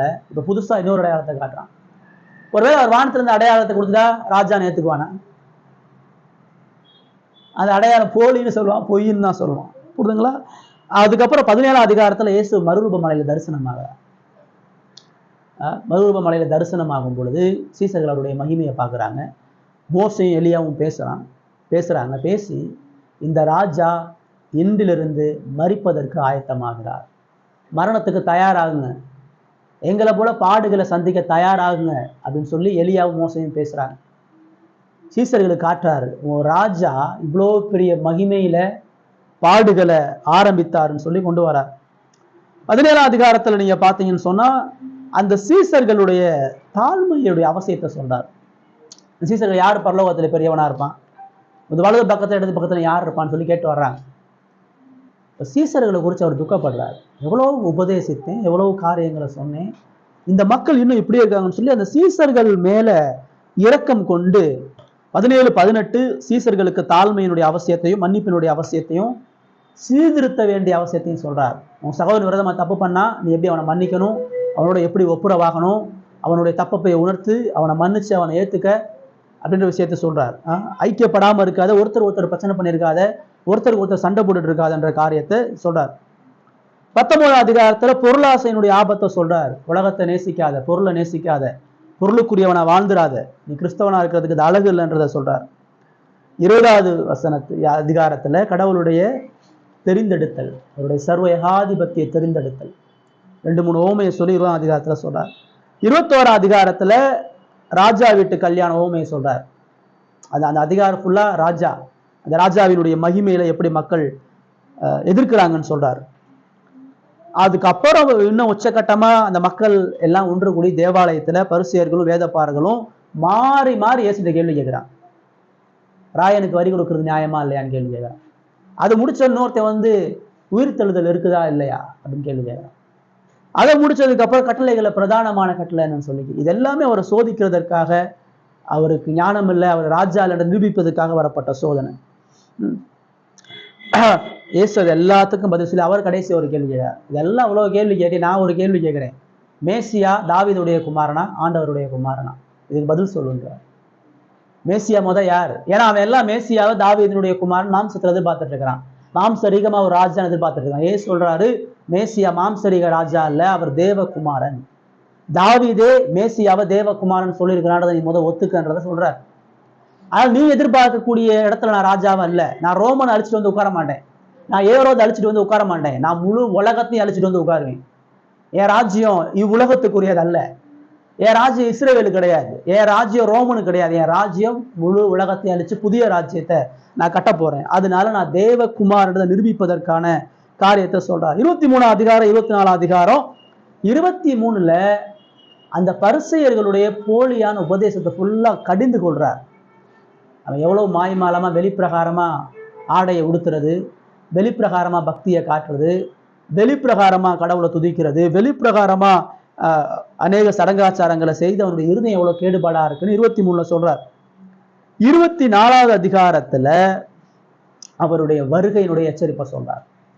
அவருடைய வருகையில இந்த உலகத்தை நான் எப்படி சங்கரிக்க போறேன், முழு கம்ப்ளீட்டா எல்லாம் நிராகரிச்சிட்டான், அவர் ஆலயத்திலிருந்து புறம்பாக்கிட்டான், அவர் சமுதாயத்திலிருந்து புறம்பாக்கிட்டான், எல்லா இடத்துல இருந்து அவர் நிராகரிக்கப்பட்டார். இப்ப சொல்றாரு, என்னுடைய ராஜ்யத்துல நான் வரும் பொழுது இந்த உலகத்துக்கு என்ன நடக்கும், இந்த எருசலேமுக்கும் முழு உலகத்துக்கு என்ன நடக்கும்ன்ற ஒரு நியாய தீர்ப்பை சொல்றார். 25ஆம் அதிகாரத்துல 3 ஓமையை சொல்றார். கடைசி அவருடைய வருகையை குறித்த 3 ஓமையை சொல்றார். இந்த 3 ஓமையில ஒரு ஓமை 10 கன்னிகைகள் ஓமை, இன்னொரு ஓமை தாளந்த பகிர்ந்து கொடுக்கிற ஓமை, 3வது ஓமை ஏழைகளையும் தெற்கற்றவர்களையும் விசாரிக்கிறவனை பிடிச்ச ஓமை. இந்த 3 ஓமையை அவர் சொல்லி ஜாக்கிரதையா இருந்தார். நீ உண்மை உள்ளவனா போலி உள்ளவனா இருக்கியா அவனை ஆராய்ஞ்சு பாருன்ற, நீ உண்மையா என்னுடைய ராஜ்யத்தின் பிள்ளையா இல்லையான்ற ஆராய்ஞ்சு பாருன்ற எச்சரிப்பை கொடுக்கிறார். 16ல இருந்து 25 அதிகாரம் கிட்டத்தட்ட 9 அதிகாரத்துல அவர்கள் எப்படி இந்த ராஜாவை நிராகரித்தார்கள்ன்றத டீட்டெயிலாக சொல்றார். இவ்வளவு மகிமைக்குரிய ராஜாவை நிராகரிச்ச அவர் உனக்கு அவ்வளவு எச்சரிப்பை கொடுத்தாரு, அவ்வளவு கண்டிப்பை கொடுத்தாரு, அவ்வளவு தூரம் உனக்கு தொடர்ந்து வார்னிங் கொடுத்துட்டே இருக்கிறார். ஒரு ராஜா இன்னொரு தேசத்தை யுத்தம் பண்ணும்போது அவன் முதல்ல வார்னிங் கொடுப்பான். உன்னை அழிக்க போறேன், உன் படையோட நீ வந்து நில்லு, இல்லை சமாதானமாகு. இந்த வார்னிங் ஒரு தடவை தான் கொடுப்பான், திரும்ப திரும்பலாம் கொடுக்க மாட்டான். ஒரே ஒரு முறை வார்னிங் கொடுத்துட்டு அடுத்த முறை அவன் போது கொடுப்பான். ஆனா இந்த ராஜா ஒரு முறை வார்னிங் கொடுக்கல, 1000 முறை உனக்கு வார்னிங் கொடுத்துட்டார். அவருடைய ஊழியத்தினுடைய ஆரம்பத்திலிருந்து எச்சரிச்சுட்டே வந்தார். ஃபைனலா கடைசி வார்னிங் கொடுத்தாச்சு, அவ்வளவுதான், இதுமேல் உனக்கு எதுவும் இல்லை, நான் திரும்ப வரும் போறேன், உன்னை அழிக்க போறேன்னு சொல்லி முடிக்கிறார்.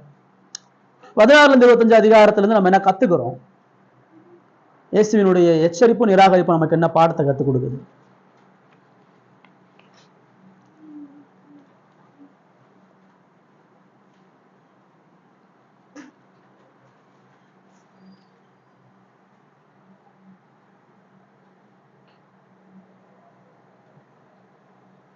எப்படி அவருடைய பிள்ளையா இருக்கணும், அவருடைய வருகைக்கு எப்படி ஆயத்தமாகணும், ஒவ்வொரு ஊமைகளையும் வாசிச்சு அதன் பிறகு நம்ம ஆயத்தமாகணும். உலகத்துக்கு ஒத்த வயசு. Very good. நம்ம உலகத்தாரா இல்லாம நம்ம பிரிச்சு எடுக்கப்பட்டவர்களை வாழணும். நம்மளுடைய வாழ்க்கை தனியாக தெரியணும் உலகத்தாங்க அப்படின்றது குறிப்பிடுறது. அதே மாதிரி எச்சரிப்பு அப்படிங்கிறது அதை கேட்கலே கொஞ்சம் பயமா இருக்கு, நடுக்கு ஒரு திகில் இருக்கு.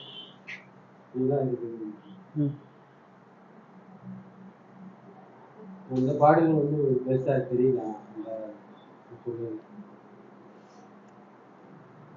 அதாவது மனித வழிமுறைகளையும் பாரம்பரியத்தையும் எதிர்த்து வாழ்ற வாழ்க்கை தான் கிறிஸ்தவ வாழ்க்கை. 16 25 அதிகாரம் ஃபுல்லா பரிசேயர்களுடைய போலியான வாழ்க்கை முறை, போலியான ஆராதனை முறை, போலியான பக்தி, அவங்க கடவுளுடைய பேரை தரித்து கொண்டு எவ்வளோ வேஷம் போட்டாங்கன்னு சொல்றாரு. இன்னைக்கு அதான் பெரிய பிரச்சனை. கிறிஸ்தவத்தினுடைய பெரிய பிரச்சனையே கிறிஸ்தவ பாரம்பரியம் தான் பிரச்சனை, கிறிஸ்தவ சடங்கு தான் பிரச்சனை. சபைகள் எல்லாம் பழைய காலத்திலிருந்து அவர்களுடைய மனித வழிமுறைகளையும் மனித சித்தாங்களையும் மனித விருப்பத்தை தான் ஆராதனையில் கொண்டு வரான். அவனுக்கு என்ன பிடிக்குதோ அதான் ஆராதனையில் இருக்குது. தேவன் எதை விரும்புகிறார், தேவன் எதை சொல்றாரு, தேவன் எதை ஏற்படுத்தியிருக்கிறார், இஷ்டத்துக்கு ஊழியத்தை ஆரம்பிக்கிறான். இது இந்த ஊழியம், அந்த ஊழியம், சிறுவர் ஊழியம், வாலிபர் ஊழியம், காத்திருப்பு ஊழியம், எல்லா ஊழியத்தையும் ஆரம்பிக்கிறான். எழுப்புதல் கூட்டம், காத்திருப்பு கூட்டம், உபவாச கூட்டம், முழுவதும் இதெல்லாம் பைபிள் எங்கேயாச்சும் ஒரு இடத்துல இருக்குதா? முழுவதும் ஜபமோ, உபவாச ஜபமோ, எழுப்புதல் ஜபமோ, தேச எழுப்புதல் ஜபமோ, மன்றாட்டு ஜபமோ தேசம் எங்கேயாச்சும் கூப்பிட்டு வச்சு நடத்திட்டு இருந்தாரா? இன்னைக்கும் சபைகள் இருக்கக்கூடிய ஒரு பெரிய பிரச்சனை, கடவுளுடைய வார்த்தையை விட்டு விலகி மனிதனுக்கு பிரியமானதெல்லாம் ஆராதனையில் கொண்டு வரான். உனக்கு பாட்டு தேவையா வச்சுக்க, உனக்கு மியூசிக் தேவையா வச்சுக்க, உனக்கு ஆட்டம் தேவையா வச்சுக்க, உனக்கு நாடகம் தேவையா வச்சுக்க, உனக்கு என்னெல்லாம் பிடிக்குதோ அதெல்லாம் ஆராதனையில் வச்சுக்க அப்படின்னு மனுஷன் வச்சுக்கிறான். இதுக்கு திரள் கூட்டமான மக்கள் போய் இதுலலாம் கடவுள் மகிமைப்படுறா, இதெல்லாம் எழுப்புதல் நடக்குதுன்னு போலியாக சொல்லிட்டு இருக்கிறான். இயேசு ஒரு இடத்துலையும் அதை சொல்லலை. ஒரு இடத்துலையும் இன்னைக்கு நடக்கக்கூடிய இந்த அசுத்தமான எந்த காரியங்களும் இயேசுவினுடைய ஊழியத்தில் ஒரு இடத்துலையும் இல்லை. அவர் அதெல்லாம் கண்டிக்கிறார். அவர் வாழ்ந்த காலகட்டத்திலையும் இதெல்லாம் இருந்துச்சு, அதெல்லாம் தப்பு, அதெல்லாம் போலியான வாழ்க்கை என்றாரு. இது எல்லாத்துக்கும் நீதியான நியாய தீர்ப்பு உண்டுன்றாரு. இப்போ இயேசுவை பின்பற்றக்கூடிய வாழ்க்கை என்பது நமது மனதின் அடிப்படையில் வாழ்றதல்ல, நமது வழிமுறைகள் அடிப்படையில் வாழ்றதல்ல. அது உண்மைக்காக போராடி தேவனது நியாய தீர்ப்புக்காக காத்திருக்கிற வாழ்க்கை. சீசர்களுக்காக தான் சொல்றாரு, நீ உனக்கு தோல்வி உண்டு, உனக்கு அடிகள் உண்டு, பாடுகள் உண்டு, நான் காத்திரு, நான் வந்து நியாயம் தீர்ப்பேன். என்னுடைய வருகைக்காண்டி நீ காத்திரு. என்னுடைய ஜனங்கள் அடிக்கப்பட்டாலும் மிதிப்பட்டாலும் நான் இந்த உலகத்தை நீதியாக கட்டாயம் நியாயம் தீர்ப்பேன். பரிசுத்தவான்களுடைய ஜெபங்களுக்கும் பரிசுத்தவான்களுடைய இரத்த பலிகளுக்கும் பதில் செய்வதற்கு அவர் வர்றார். வெளிப்படுத்தல் கடைசியாக தான் சொல்லி முடியுது. 1000 தூதர்களோடு அவருக்கு விரோதமா அவரை பேரை சொல்லி போலியா வாழ்ந்த எல்லாரையும் நியாயம் தீர்க்கிறதுக்கு அவர் வரார். சரிங்களா? அவர் விடமாட்டார். இந்த முழு உலகத்துக்கு அவன் ஆக்கினை தீர்ப்பு உண்டுன்றதை ரைட். 16 25 தெளிவா பார்த்துட்டோம். ராஜாவுடைய நிராகரிப்பு, எச்சரிப்பு. 26 27 அதிகாரம் ஃபைனலிஸ்ட். இது ஒரு யூதயம் வாசிச்சு அந்த இருதயம் உடையலைன்னு சொன்னா அவன் உண்மையாகவே ஒரு யூதன் இல்லைன்னு அர்த்தம். அவன் பழைய ஏற்பாட்டை தெரிஞ்சு பழைய ஏற்பாட்டில் சொல்லப்பட்ட இந்த சத்தியத்தின்படி இயேசுடைய உபதேசமும் வாழ்க்கை இருந்துன்னு ஆழமா பார்த்துட்டான்னு சொன்னா இயேசுவுக்கு தன் அர்ப்பணிக்காம அவனால் இருக்க முடியாது. சரிங்களா? ஃபைனலா இந்த ராஜாவுடைய பாடு மரணம் 26ஆம் அதிகாரத்துல இயேசு எல்லாத்தையும் சொல்லி முடிச்சாரு. இயேசு சொல்றது ஒண்ணுமே இல்லை. பேச வேண்டியதை பேசியாச்சு, சொல்ல வேண்டியதை சொல்லியாச்சு. இப்போ தன்னை மரணத்துக்கு அவர் ஆயத்தப்படுத்துறார். யூதாசு போய் ஆயத்தப்படுத்தல, பரிசேயர்கள் போய் ஆயத்தப்படுத்தல, வாங்க அவரை கொலை செய்வோம். அவரு தான் இருதயத்தை முதல் ஆயத்தப்படுத்துறார். அவர் என்ன சொல்றாரு? வாங்க போய் பந்திய பஸ்காவுக்காண்டி ஆயத்தப்படுத்துங்க. அவர் தான் அதை சொல்றார். பஸ்காவுக்காக ஆடு ஆயத்தமாயிருச்சு, ஆடு பலியிடப்பட போகிறது, போய் ஆயத்தம் பண்ணுங்கன்ற. அவங்க போய் பஸ்காவை ஆயத்தம் பண்றாங்க. அங்க திருவிருந்தில சொல்றாரு, மனுஷகுமார் மனுஷர் கையில ஒப்பு கொடுக்க போறார்.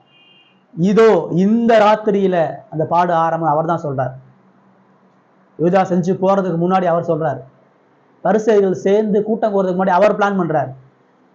அவரு தன்னை அழிப்பதற்கான நேரத்தையும் திட்டத்தையும் அவர் ஆரம்பிக்கிறார். எந்த ஒரு ராஜாவும் அப்படி செய்ய மாட்டான். மத்தையா அதை அழுதுறாரு. அவரை நீங்க கொண்டு தான் நினைக்காதீங்க, நீங்கெல்லாம் சேர்ந்து அவர் தோக்கடிச்சிட்டாங்க. அவர் தான் உங்களை தோக்கடிச்சிருக்கிறார். உங்க எல்லாரையும் அழிக்கிறதுக்கு அவர் திட்டம் போட்டிருக்கிறாரு. உங்க எல்லாரையும் ஒன்றும் இல்லாம ஆக்குறதுக்கு அவர் பிளான் பண்ணியிருக்கிற மகிமையுள்ள ராஜா. பாடுகளுக்கு அவர் மனமும் வந்து தன்னை ஒப்பு கொடுத்திருக்கிறார். சரியா? அவருடைய அனுமதி இல்லாம நீங்க யார் எதையும் செய்யலை அப்படின்றத சொல்லி திருவிருந்து ஆயத்தப்படுத்தி சொல்றாரு. இன்னைக்கு இந்த ராத்திரி நீங்க எல்லாரும் என்னை விட்டுட்டு போவீங்க, எல்லாரும் கைவிடுவீங்க. நான் மரணத்துக்கு ஏதுவா மனுஷகுமாரன் கைகளை நான் ஒப்பு கொடுக்கப்படுவேன். பாவிகளுடைய கைகளில் என்னுடைய ஆவியை நான் ஒப்பு கொடுக்க போறேன். எனக்கு உமிழ் நீர் உண்டு. எல்லாத்தையும் டீட்டெயிலாக சொல்லிட்டார். என்ன நடக்க போகுது, யாரு காட்டி கொடுப்பா, எந்த இடத்துல அவமானம் நடக்கும், யாரு குட்டுவா, யாரெல்லாம் சேர்ந்து இகழுவா, எப்படிப்பட்ட மரணம், எப்படிப்பட்ட உயிர்த்த, எல்லாத்தையும் ஏற்கனவே சொல்லிட்டார். இது புதுசா எந்த மனித இருதயத்துல எண்ணங்களை தோண்டல. இந்த ராஜா அவர் மனமும் வந்து தன்னை மனிதர்களுடைய பார்வையில தோல்விக்கும் பாடுகளுக்கு அவர் ஒப்புக் கொடுக்கிறார். ஆயத்தம் பண்ணிட்டு திருவிருந்துக்கு முடிச்சுட்டு அவர் எங்க போறார்? கெத்செமனேக்கு போறார். முதல்ல அவருடைய யுத்தம் யாரோட? பிதாவோட. பிதாவினுடைய சமூகத்துல முதலாவதாக அவர் அங்க யுத்தத்துல ஜெயிக்கிறார். பாவிகளுடைய ஒரு ராஜா அவன் யுத்தம் பண்ண போறான்னு சொன்னா எதிரி நாட்டுடைய சிப்பாயிட்ட போய் யுத்தம் பண்ண மாட்டான். அல்ல அங்க உள்ள ஒண்ணுமில்லாத யுத்தம் பண்ண மாட்டான். இன்னொரு ராஜாவோட தான் யுத்தம் பண்ணுவான். இன்னொரு பலமுள்ள நபரோட தான் யுத்தத்துக்கு போவான்.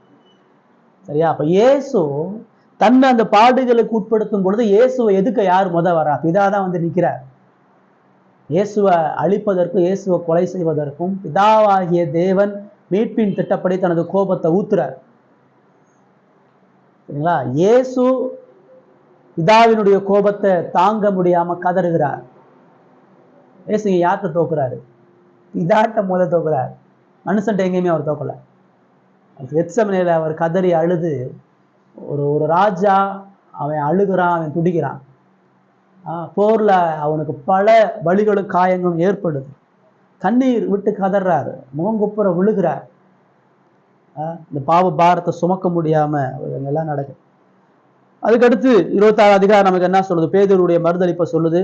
பிரதான ஆசன் அரண்மனையில அவரை கூப்பிட்டு வச்சு கேட்கிறாங்க, நீர் தான் வாழ இருக்கக்கூடிய யூதர்களுடைய ராஜாவா, இஸ்ரவேலின் மனுஷகுமாரனாகிய நீர்தானான்னு சொல்லி கேட்கிறாங்க. நீர் தான் கிறிஸ்துவான்னு சொல்லி பிரதான ஆசன் கேட்கிறான். இல்லப்பான்னு சொல்லல, அவர் தெரியாதுன்னு அவர் சொல்லல, ரொம்ப தெளிவா சொல்றாரு.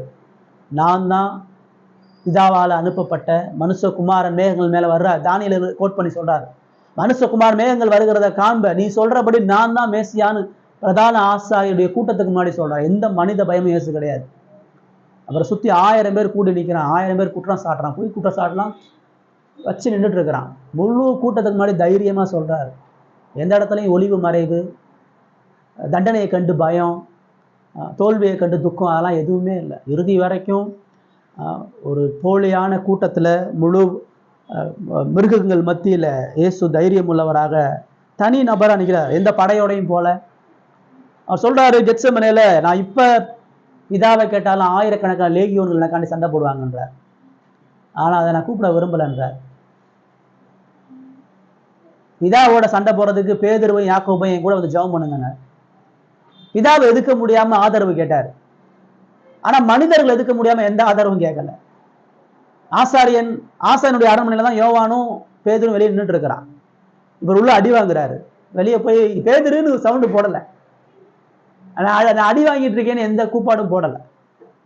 மனித பயங்கள், மனித அதிகாரத்தை குறிச்ச பயம், மனித எண்ணங்களை குறிச்ச பயம் இந்த உலகத்துல ஒருத்தர் துளி அளவு மரண பயமும் மனித பயமும் இல்லாம வாழ்ந்தான்னு அது இயேசு மட்டும்தான்.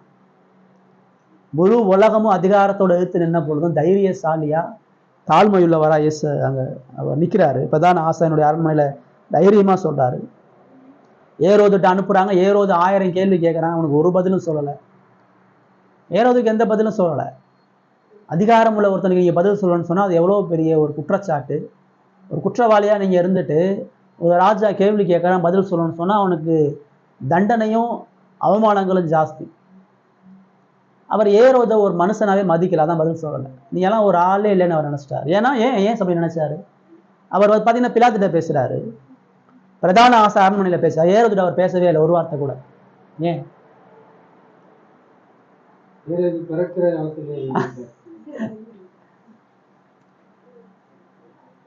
அந்த ஏரோது யோவான கொலை செஞ்சவன். அந்த ஏரோது யோவான தலையை வெட்டினவன்.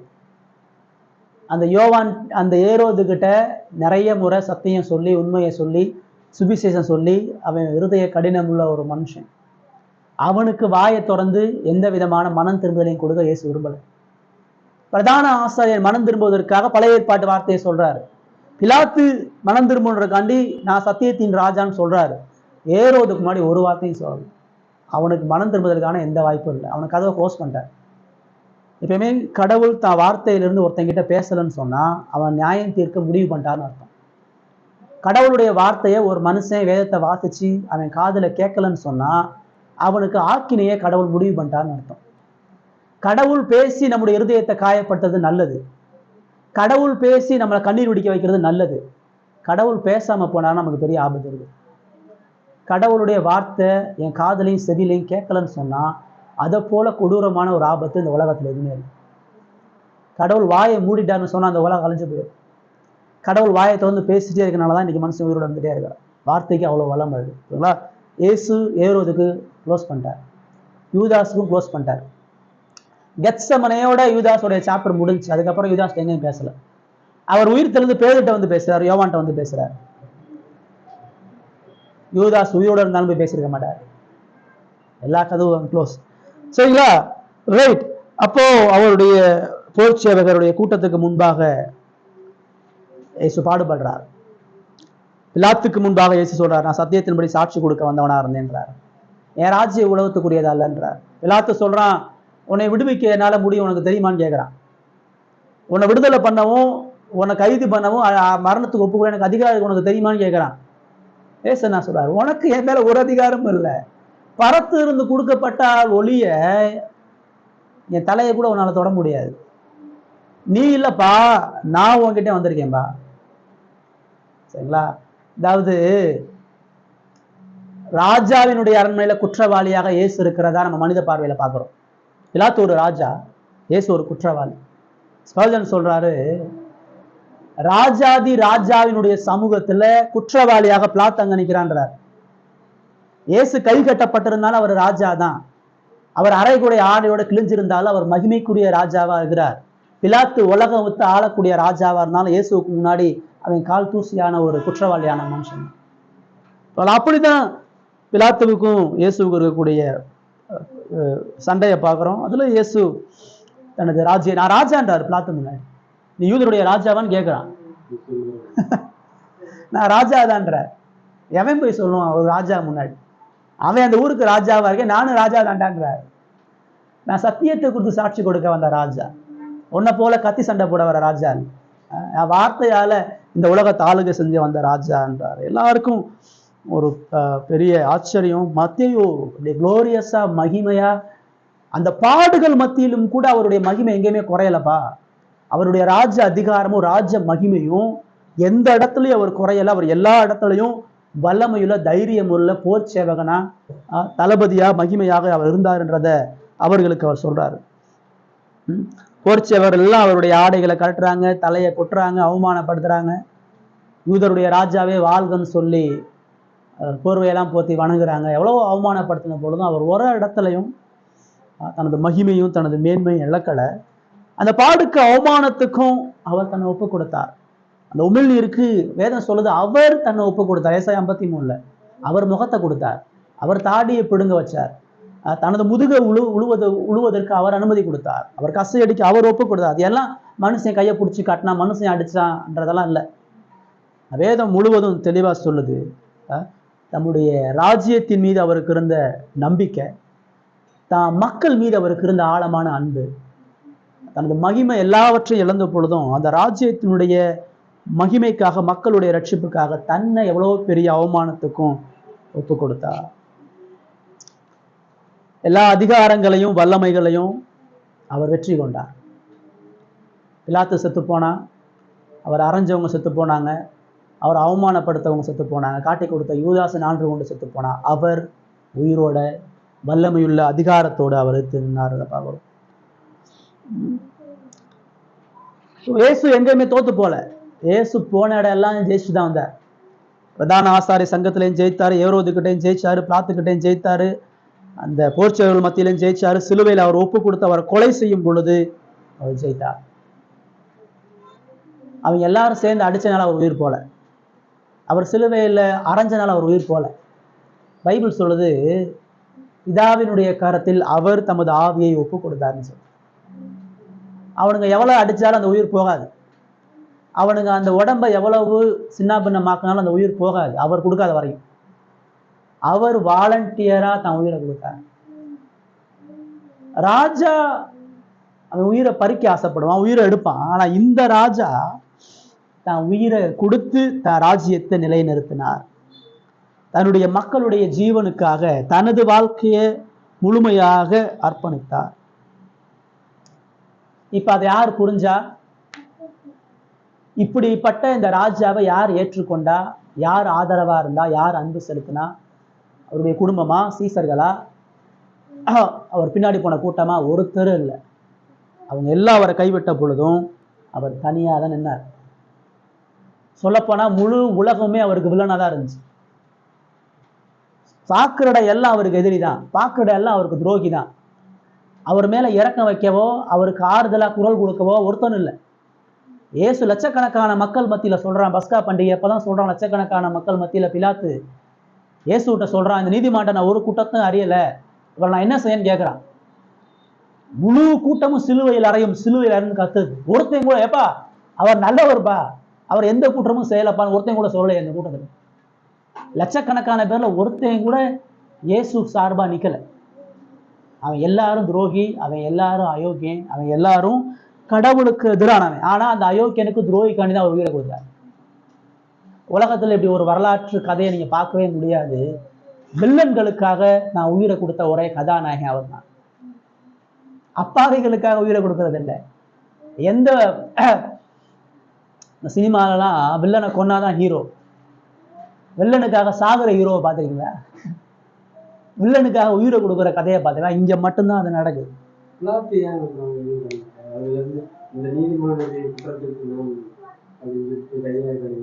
மனசாட்சி குத்துது, அவர்கிட்ட ஒரு குற்றமும் கண்டுபிடிக்க முடியல, அவங்க சொல்றதெல்லாம் பொய்ன்னு தெரியுது, எந்த சாட்சி ஆதாரமும் இல்லைன்னு தெரியுது, அவர்கிட்ட பேசி பார்த்தாலும் எந்த தவறும் அவர்கிட்ட இல்லை, அவர் சரியா பேசுறாரு, உண்மையை பேசுறாருன்னு தெரியுது. இல்ல, பதவியை காப்பாத்துறது ஒண்ணு. இயேசுவை ஏன் அவனால விடுதலை பண்ண முடியல? சொல்றான், உன்னை விடுதலை பண்ண எனக்கு அதிகாரம் இருக்குன்றான். பண்ணிருக்க வேண்டியதானே? அவர்கிட்ட குற்றம் அவன் தான் சொல்றான், கையை கழுவுறான், இந்த ரத்த பலிக்கு நான் பாத்திரவான் அல்ல, இவரை சுத்தவான்றான். அவர் ரிலீஸ் பண்ண வேண்டியதானே?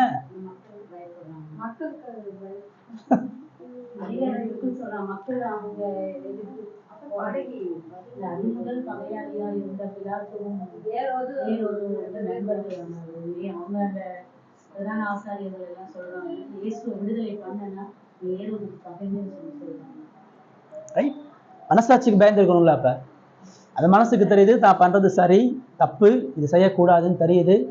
அவனுடைய மனைவி சொல்றா, சொப்பனத்துல ஒரு பெரிய கனவு கொண்டு அந்த நீதிமானம் ஒண்ணு செஞ்சிடாதன்றா. இவ்வளவு சாட்சி ஆதாரம் அவனுக்கு இருக்குது. அவன் ஜட்ஜு, அவன் நினைச்சா ரிலீஸ் பண்ணியிருந்திருக்கலாம், செஞ்சிருக்க முடியும். அவன் இந்த ரெஸ்பான்சிபிலிட்டி செய்யல. ஒரு புறம் யூதர்கள் ராயன் கிட்ட கம்ப்ளைண்ட் பண்ணி அவனுடைய பதவியை பறிக்கிறதுக்கான வாய்ப்பு இருக்குது. பதவி போனா என்ன, உண்மைக்காண்டி நின்றுக்க வேண்டியதானே. அவர் கடவுள் அவனுக்கு தெரியுதே, அவர் நீதிமான்னு தெரியுதே, பரிசுத்தவான்னு தெரியுதே. அவர் சார்பா நின்று நீ என்ன சொன்னாலும் பரவாயில்ல, ரிலீஸ் பண்ணிக்கலாமே. அவன் போறதானே தீர்ப்பு, அவன் போடுறதான் தீர்ப்பு. அவன் இயேசு ரிலீஸ் பண்ணா எவனும் திரும்ப கைது பண்ண முடியாது.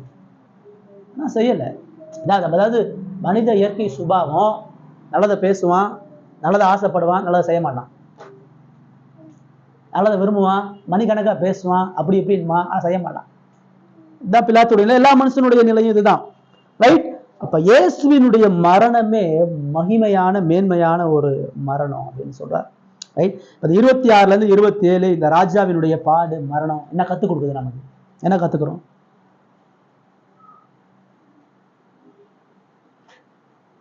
என்ன லெசன் நமக்கு கத்துக் கொடுக்கு?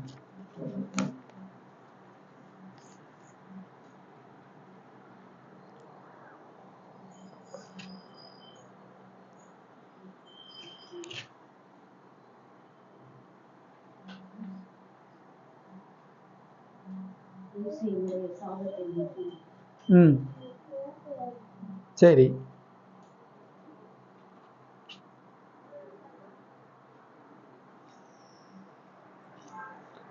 கிறிஸ்துவ பின்பற்றவர்களுடைய வாழ்க்கையில் இதுதான் நடக்கும்னு அவர் சொல்றாரு. ராஜா, இந்த மகிமையான ராஜாவின் வழியை பின்பற்றுகிறவன் இந்த ராஜாவை போல எல்லா பாடுகளையும், இந்த உலகத்தினுடைய எல்லா காரியங்களையும் அவன் எதிர்த்து அவன் போராடி, ஒவ்வொரு கிறிஸ்தவனும் ஒரு போர் வீரன். அதான் பேசியர் 6 சொல்லுது. நீ ஆவியின் பட்டயத்தை பிடிச்சிக்க, நீதியின் கிரீடத்தை தரிச்சுக்க, சத்தியம் என்கிற மார்க் கவசத்தை தரிச்சுக்க, ஆயுதங்கள் சர்வாயுத வர்க்கத்தை தரிச்சுக்கொள்னு சொல்லுது. ஒரு உண்மையான ஒரு போராளி, ஒரு உண்மையான ஒரு ராஜ்யத்தினுடைய குடிமகன், ஒரு உண்மையான ராஜாவுக்கான விசுவாசத்துல ஒருத்தர் இருக்குன்னு சொன்னா இந்த ராஜாவினுடைய வழியை பின்பற்றணும். மரணமே வந்தாலும் இந்த ராஜாவுக்கு உண்மையாக வாழணும். துரோகிகளான உங்களுக்கு எனக்கும் அவர் எல்லாத்தையும் இழந்தார். ஒரு மனுஷன் எதெல்லாம் இழக்கக்கூடாதோ அது எல்லாத்தையும் இழந்தார். மனுஷன் சொல்றதை விட அவர் தேவனா இருந்து எதெல்லாம் இழக்கூடாதோ அது எல்லாத்தையும் இழந்தார். மனுஷன் இழந்துடலாம். இயேசு கூட அதிகமான சரீர வழிகளை ஒருத்தன் பெற்றுக்கொள்ளலாம். இயேசுக்கு ஏற்பட்ட சரீர மன உளைச்சல்களை விட இதோட அதிகமா மக்கள் பெற்றுக்கலாம். ஆனா கடவுளா இருந்து அதை பெறுகிறது பயங்கர கஷ்டம். கடவுளுடைய நிலையில இருந்து ஒரு வல்லமை படைத்த ஒரு சிங்கம் ஒரு எறும்பு கூட்டத்துல கடிபட்டு செத்தா அப்படி இருக்கும். ஒரு சின்னோண்டு எறும்பு கூட்டம் கடிச்ச அந்த சிங்கம் செத்தா எவ்வளவு அவமானமோ அவ்வளவு அவமானம் வானத்தையும் பூமியும் படைத்த மகிமையுள்ள கடவுள் இந்த பாவிகளுடைய கரத்துல தன்னை ஒப்பு கொடுத்து அவர் தன் ஜீவனை அர்ப்பணித்தது. ஸோ கிறிஸ்துவுக்கு பிரியமா வாழணும்னு சொன்னா இந்த மகிமையான பாடுகளும் மரணங்களும் உண்டு. இறுதியா 28 அதிகாரம் என்னது? ஆமா, ஸ்டோரி முடியல. அப்படியே இயேசுடைய மரணத்தோட கதை முடியல. 28 அதிகாரத்துல மத்தேயு பகிரங்கமா அவர் சொல்றாரு, நீங்க எல்லாம் அவரை சரீரத்தை கொண்டு அவரை நிராகரிச்சிட்டீங்க, அவரை சிலுவையில ஏத்துனீங்க. ஆனால் அவர் அடக்கம் பண்ணப்பட்டு அவர் மகிமையோடு உயிர் தெழுந்தார். கல்லறை வெடிச்சு வந்தது, கல்லருடைய கல் புரட்டப்பட்டது. மனுஷன் புரட்டல, தேவ தூதர்களால அந்த கல்லறை புரட்டப்பட்டு மகிமையும் கனத்தையும் அவர் சுதந்திரித்தார். வல்லமையுள்ள முதல் உயிர் தெழுதல். மரித்து போன மனுஷன் மகிமையாக முதல் முறையாக உயிர் தெழுந்து எல்லா துறைத்தலங்களையும் அதிகாரங்களையும் தன்னுடைய கரத்துல கொண்டார். தோல்வியின் மூலமாக, உலக பார்வையில தோல்வியின் மூலமாக மகா பெரிய வெற்றியை அவர் பெற்றுக்கொண்டார். அவர் மிகுந்த மகிமை பொருந்திய அதிகாரம் உள்ள ராஜாவாக மத்திய 28 பின்பு சொல்றாரு, உலகத்துல சகல அதிகாரம் எனக்கு கொடுக்கப்பட்டிருக்கிறது. பூமி எங்க எனக்கு அதிகாரம் இருக்கு, நான் தான் நீ ராஜா, என்னை தவிர இனிமேல் இந்த உலகத்து ராஜா கிடையாது. நான் தான் யாரை நியமிக்கணும், யாரை வாழ வைக்கணும், யாருக்கு நியாய தீர்ப்பு கொடுக்கணும், யாருக்கு ஜீவன் கொடுக்கணும் அதிகாரத்தை பிதா எனக்கு தான் கொடுத்துருக்கிறார். பிதாவினுடைய வலது பாசம் நான் தான் இந்த முழு உலகத்துக்கு ராஜாவாக இருக்கிறேன்றதை சொல்லி அந்த மக்களை கூப்பிட்டு கடைசியா சொல்றார். மத்திய ஃபைனலா மத்திய 28 கடைசி 2-3 வசனங்களை அவர்களுக்கு அதான் சொல்லி அனுப்புறாரு. மத்திய 28 ஃபைனல்ல, வானத்திலும் பூமியிலும் சகல அதிகாரம் எனக்கு கொடுக்கப்பட்டிருக்கிறது, ஆகையால் நீங்கள் புறப்பட்டு போய் சகல ஜாதிகளையும் சீசராக்கி பிதா குமாரன் பசுத்தாவிய நாமத்தினாலே அவர்களுக்கு ஞானஸ்தானம் கொடுத்து நான் உங்களுக்கு கட்டளையிட்ட யாவையும் அவர்கள் கை கொள்ளும்படி அவர்களுக்கு உபதேசம் பண்ணுங்கள். இதோ உலகத்தின் முடிவு பரியந்தம் சகல நாட்களிலும் அங்கோடு இருக்கிறேன் என்றார் என்று பார்க்கிறோம். அவர் மகிமையோட கனத்தோட ராஜாவா உட்கார்ந்து இருக்கிறனால அவரே சகல கனத்துக்கும் மகிமைக்கும் உரியவராக இருக்கிறார். அதனால அந்த ராஜாவுடைய வெற்றியை போய் சொல்லு. The king on the reign. ராஜா ஆட்சி ஆரம்பிச்சிட்டார். ராஜா ஆட்சி அதிகாரத்தை உட்கார்ந்து இருக்கிறார். இனி இந்த ராஜாவினுடைய மகிமையை மகத்துவத்தை உலகம் பூரா போய் சொல்லு. இந்த உலகத்துல வரக்கூடிய ராஜா செத்து போயிடுவான், ராஜ்யம் மாறிடும், மக்கள் மாறிடுவான், கலாச்சாரம் மாறிடும், பாரம்பரியம் மாறிடும், ஒரு ராஜா போன ஒரு ராஜா வருவான். இந்த ராஜா இனி மாற போறதில்லை. இவர் தான் நித்தியத்துக்கு முறைய ஒரே ஒரு ராஜா. அதனால இந்த ராஜாவை முழு உலகத்துக்கும் போய் அறிவி. இந்த ராஜாவுடைய வெற்றி அறிவி. இந்த ராஜாவினுடைய கட்டளையை போய் சொல்லு. இந்த ராஜாவினுடைய உபதேசத்தை போய் சொல்லு.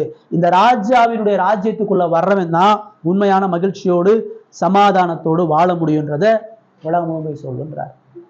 மற்ற ஃபைனலாக தான் சொல்லி முடிக்கிறாரு. இவர் மகிமையுள்ள ராஜா, இப்போ இவர் ஆண்டு கொண்டு இருக்கிறார். இந்த ராஜ்யத்தில் நீ இருக்கியா இல்லையான்னு முடிவு பண்ணிக்க. இந்த அதிகாரம் உள்ள ராஜாக்கும் வாழ்க்கையை அர்ப்பணிக்கிறா இல்லையான்னு முடிவு பண்ணிக்க. நீ எந்த ராஜ்யத்தில் இருக்கிற? ரெண்டே கேள்விதான். உன் வாழ்க்கையில இயேசு ராஜாவா இல்லை வேற யாரு ராஜாவா, இல்லை நீ ராஜாவா? இயேசு ராஜாவா இருந்தால் இதுதான் சட்டம், இதுதான் வாழ்க்கை, இதுதான் செயல்பாடு, இப்படிதான் உன்னுடைய வாழ்க்கை இருக்கும். இப்படி இல்லைன்னு சொன்னா அவருடைய எதிரிகளாக, அவருடைய நியாய தீர்ப்புக்கு உட்பட்டவளாக நாம் இருப்போம்னு சொல்லி சொல்றாரு. நான் இயேசுடைய ராஜாக்குள்ள இருக்கேன்னு சொன்னா அந்த ராஜாவுக்குரிய கீழ்ப்படுதல் இருக்கிறதா? ராஜாவுடைய சட்டங்களுக்கு கீழ்ப்படுகிறோமா? ராஜாவினுடைய மகிமையை அறிவிக்கிறோமா? ஒன்று ரெண்டு தான். ஒன்று, நான் ராஜாவுடைய குடிமக்களா இருக்கணும், இல்லை ராஜாவுடைய எதிரியா இருக்கணும். ரெண்டுக்கு நடுவில் யாரும் இருக்க முடியும். ஒருத்தர் ராஜா இருக்கிறான்னு சொன்னா அந்த ராஜாவினுடைய தேசத்துல அவன் மக்களா இருந்தா உள்ள இருக்கணும், இல்லைன்னா அவனுடைய எதிரியா இருக்கணும். ரெண்டுக்கு நடுவில் சமாதான புறா மாதிரிலாம் யாரும் இருக்க முடியாது. இந்த உலகமே இந்த ரெண்டு ராஜ்யத்துல தான் இருக்குது. ஒன்று கிறிஸ்துவுடைய ராஜ்யம், இல்லை இந்த உலகத்தினுடைய ராஜ்யம். இப்போ நம்ம எங்கே இருக்கிறோம்? அது 28 அதிகாரத்துலையும் இதெல்லாம் நம்ம ஆழமாக பார்க்க போகிறோம். இயேசுவினுடைய மகிமையுள்ள அதிகாரம், அவருடைய ஆட்சி. வெறுமனே இயேசு என்னுடைய தேவைக்காண்டி பயன்படுத்தப்படக்கூடிய ஒரு நபர் கிடையாது. நான் விரும்புகிறத செய்கிறதுக்குள்ள இயேசு, என் வாழ்க்கையை பிடிச்ச மாதிரி செய்கிறதுக்கு இயேசு அவசியம் இல்லை. நான் விருப்பப்பட்டதை செய்யக்கூடிய காரியங்களுக்கு அவர் ராஜாவா இல்லை. அவர் ராஜாவா இருக்கனால அவர் விரும்புகிற செய்தால் நான் உலகத்தில் படைக்கப்பட்டிருக்கிறேன். அவருடைய சட்டத்தை கை கொள்றதுக்கு தான் நான் அழைக்கப்படுகிறேன். அவருடைய ராஜ்யத்தில் அவர் விரும்பக்கூடிய வாழ்க்கை இருக்குதா இல்லையா? நம்ம எப்படி இருக்கோன்ற நம்ம ஆராய்ஞ்சு பார்ப்போம், கேள்வி கேட்போம். அவருடைய கட்டளைகளுக்கு, அவருடைய வார்த்தைகளுக்கு செவி கொடுக்கிறோன்னு சொன்னால் அந்த யூதர்களுக்கு ஏற்பட்ட அழிவு நம்முடைய வாழ்க்கையில் நடக்கலாம். உண்மையாகவே அவர் நமக்கு ராஜாவாக இருந்தான்னு சொன்னால் அந்த மகிமையுள்ள ராஜா கீழ்ப்படிவோம். இவர் அதிகாரமுள்ள ராஜா கிடையாது, இவர் மாம்சரிக ராஜ்யம் கிடையாது, இவர் அடித்து கீழ்ப்படுத்தவர் இல்லை. இந்த 28 அதிகாரத்திலையும் அந்த ராஜாவினுடைய தாழ்மை, அன்பு, மன்னிப்பு, இரக்கம், பொறுமை, சாந்தம், எளிமை, இது எல்லாத்தையும் நீங்கள் பார்க்கலாம். இப்படி ஒரு ராஜா உனக்கு கொடுக்கப்பட்டிருக்கிறாரா யூதனின்னு சொல்கிறார். நீ ராஜான்னு எவனோ ஒரு அற்பமான எதிர்பார்த்துட்டு இருக்கிற, உனக்கு கொடுக்கப்பட்ட ராஜா மகா மகா மேன்மையும் அழகும் ஞானமும் புத்தியும், உனக்காக உயிரையே பணைய வைத்து செத்து போன உயிரோடு எழுந்த வல்லமையுள்ள ராஜா. இந்த ராஜா உற்றாத அப்படின்னு சொல்றார். இது நமக்குமான எச்சரிப்பு. தொடர்ந்து அடுத்த வாரம் இந்த புத்தகத்தினுடைய காரியங்களை நம்ம சிந்திக்கலாம். தயவு செஞ்சு அடுத்த வாரம் 1ஆம் அதிகாரத்தையாச்சும் வாசிட்டு வாங்க. 1ஆம் அதிகாரத்தை ஃபுல்லாக வாசிச்சுவாங்க, யோசிச்சுட்டு வாங்க, கேள்வி எழுதி வைங்க. புரியலைன்னா கேள்வி கேளுங்க. 1ஆம் அதிகாரத்தில் இருக்கக்கூடிய மேன்மையான காரியங்களை நம்ம பார்க்குறோம். ரைட்?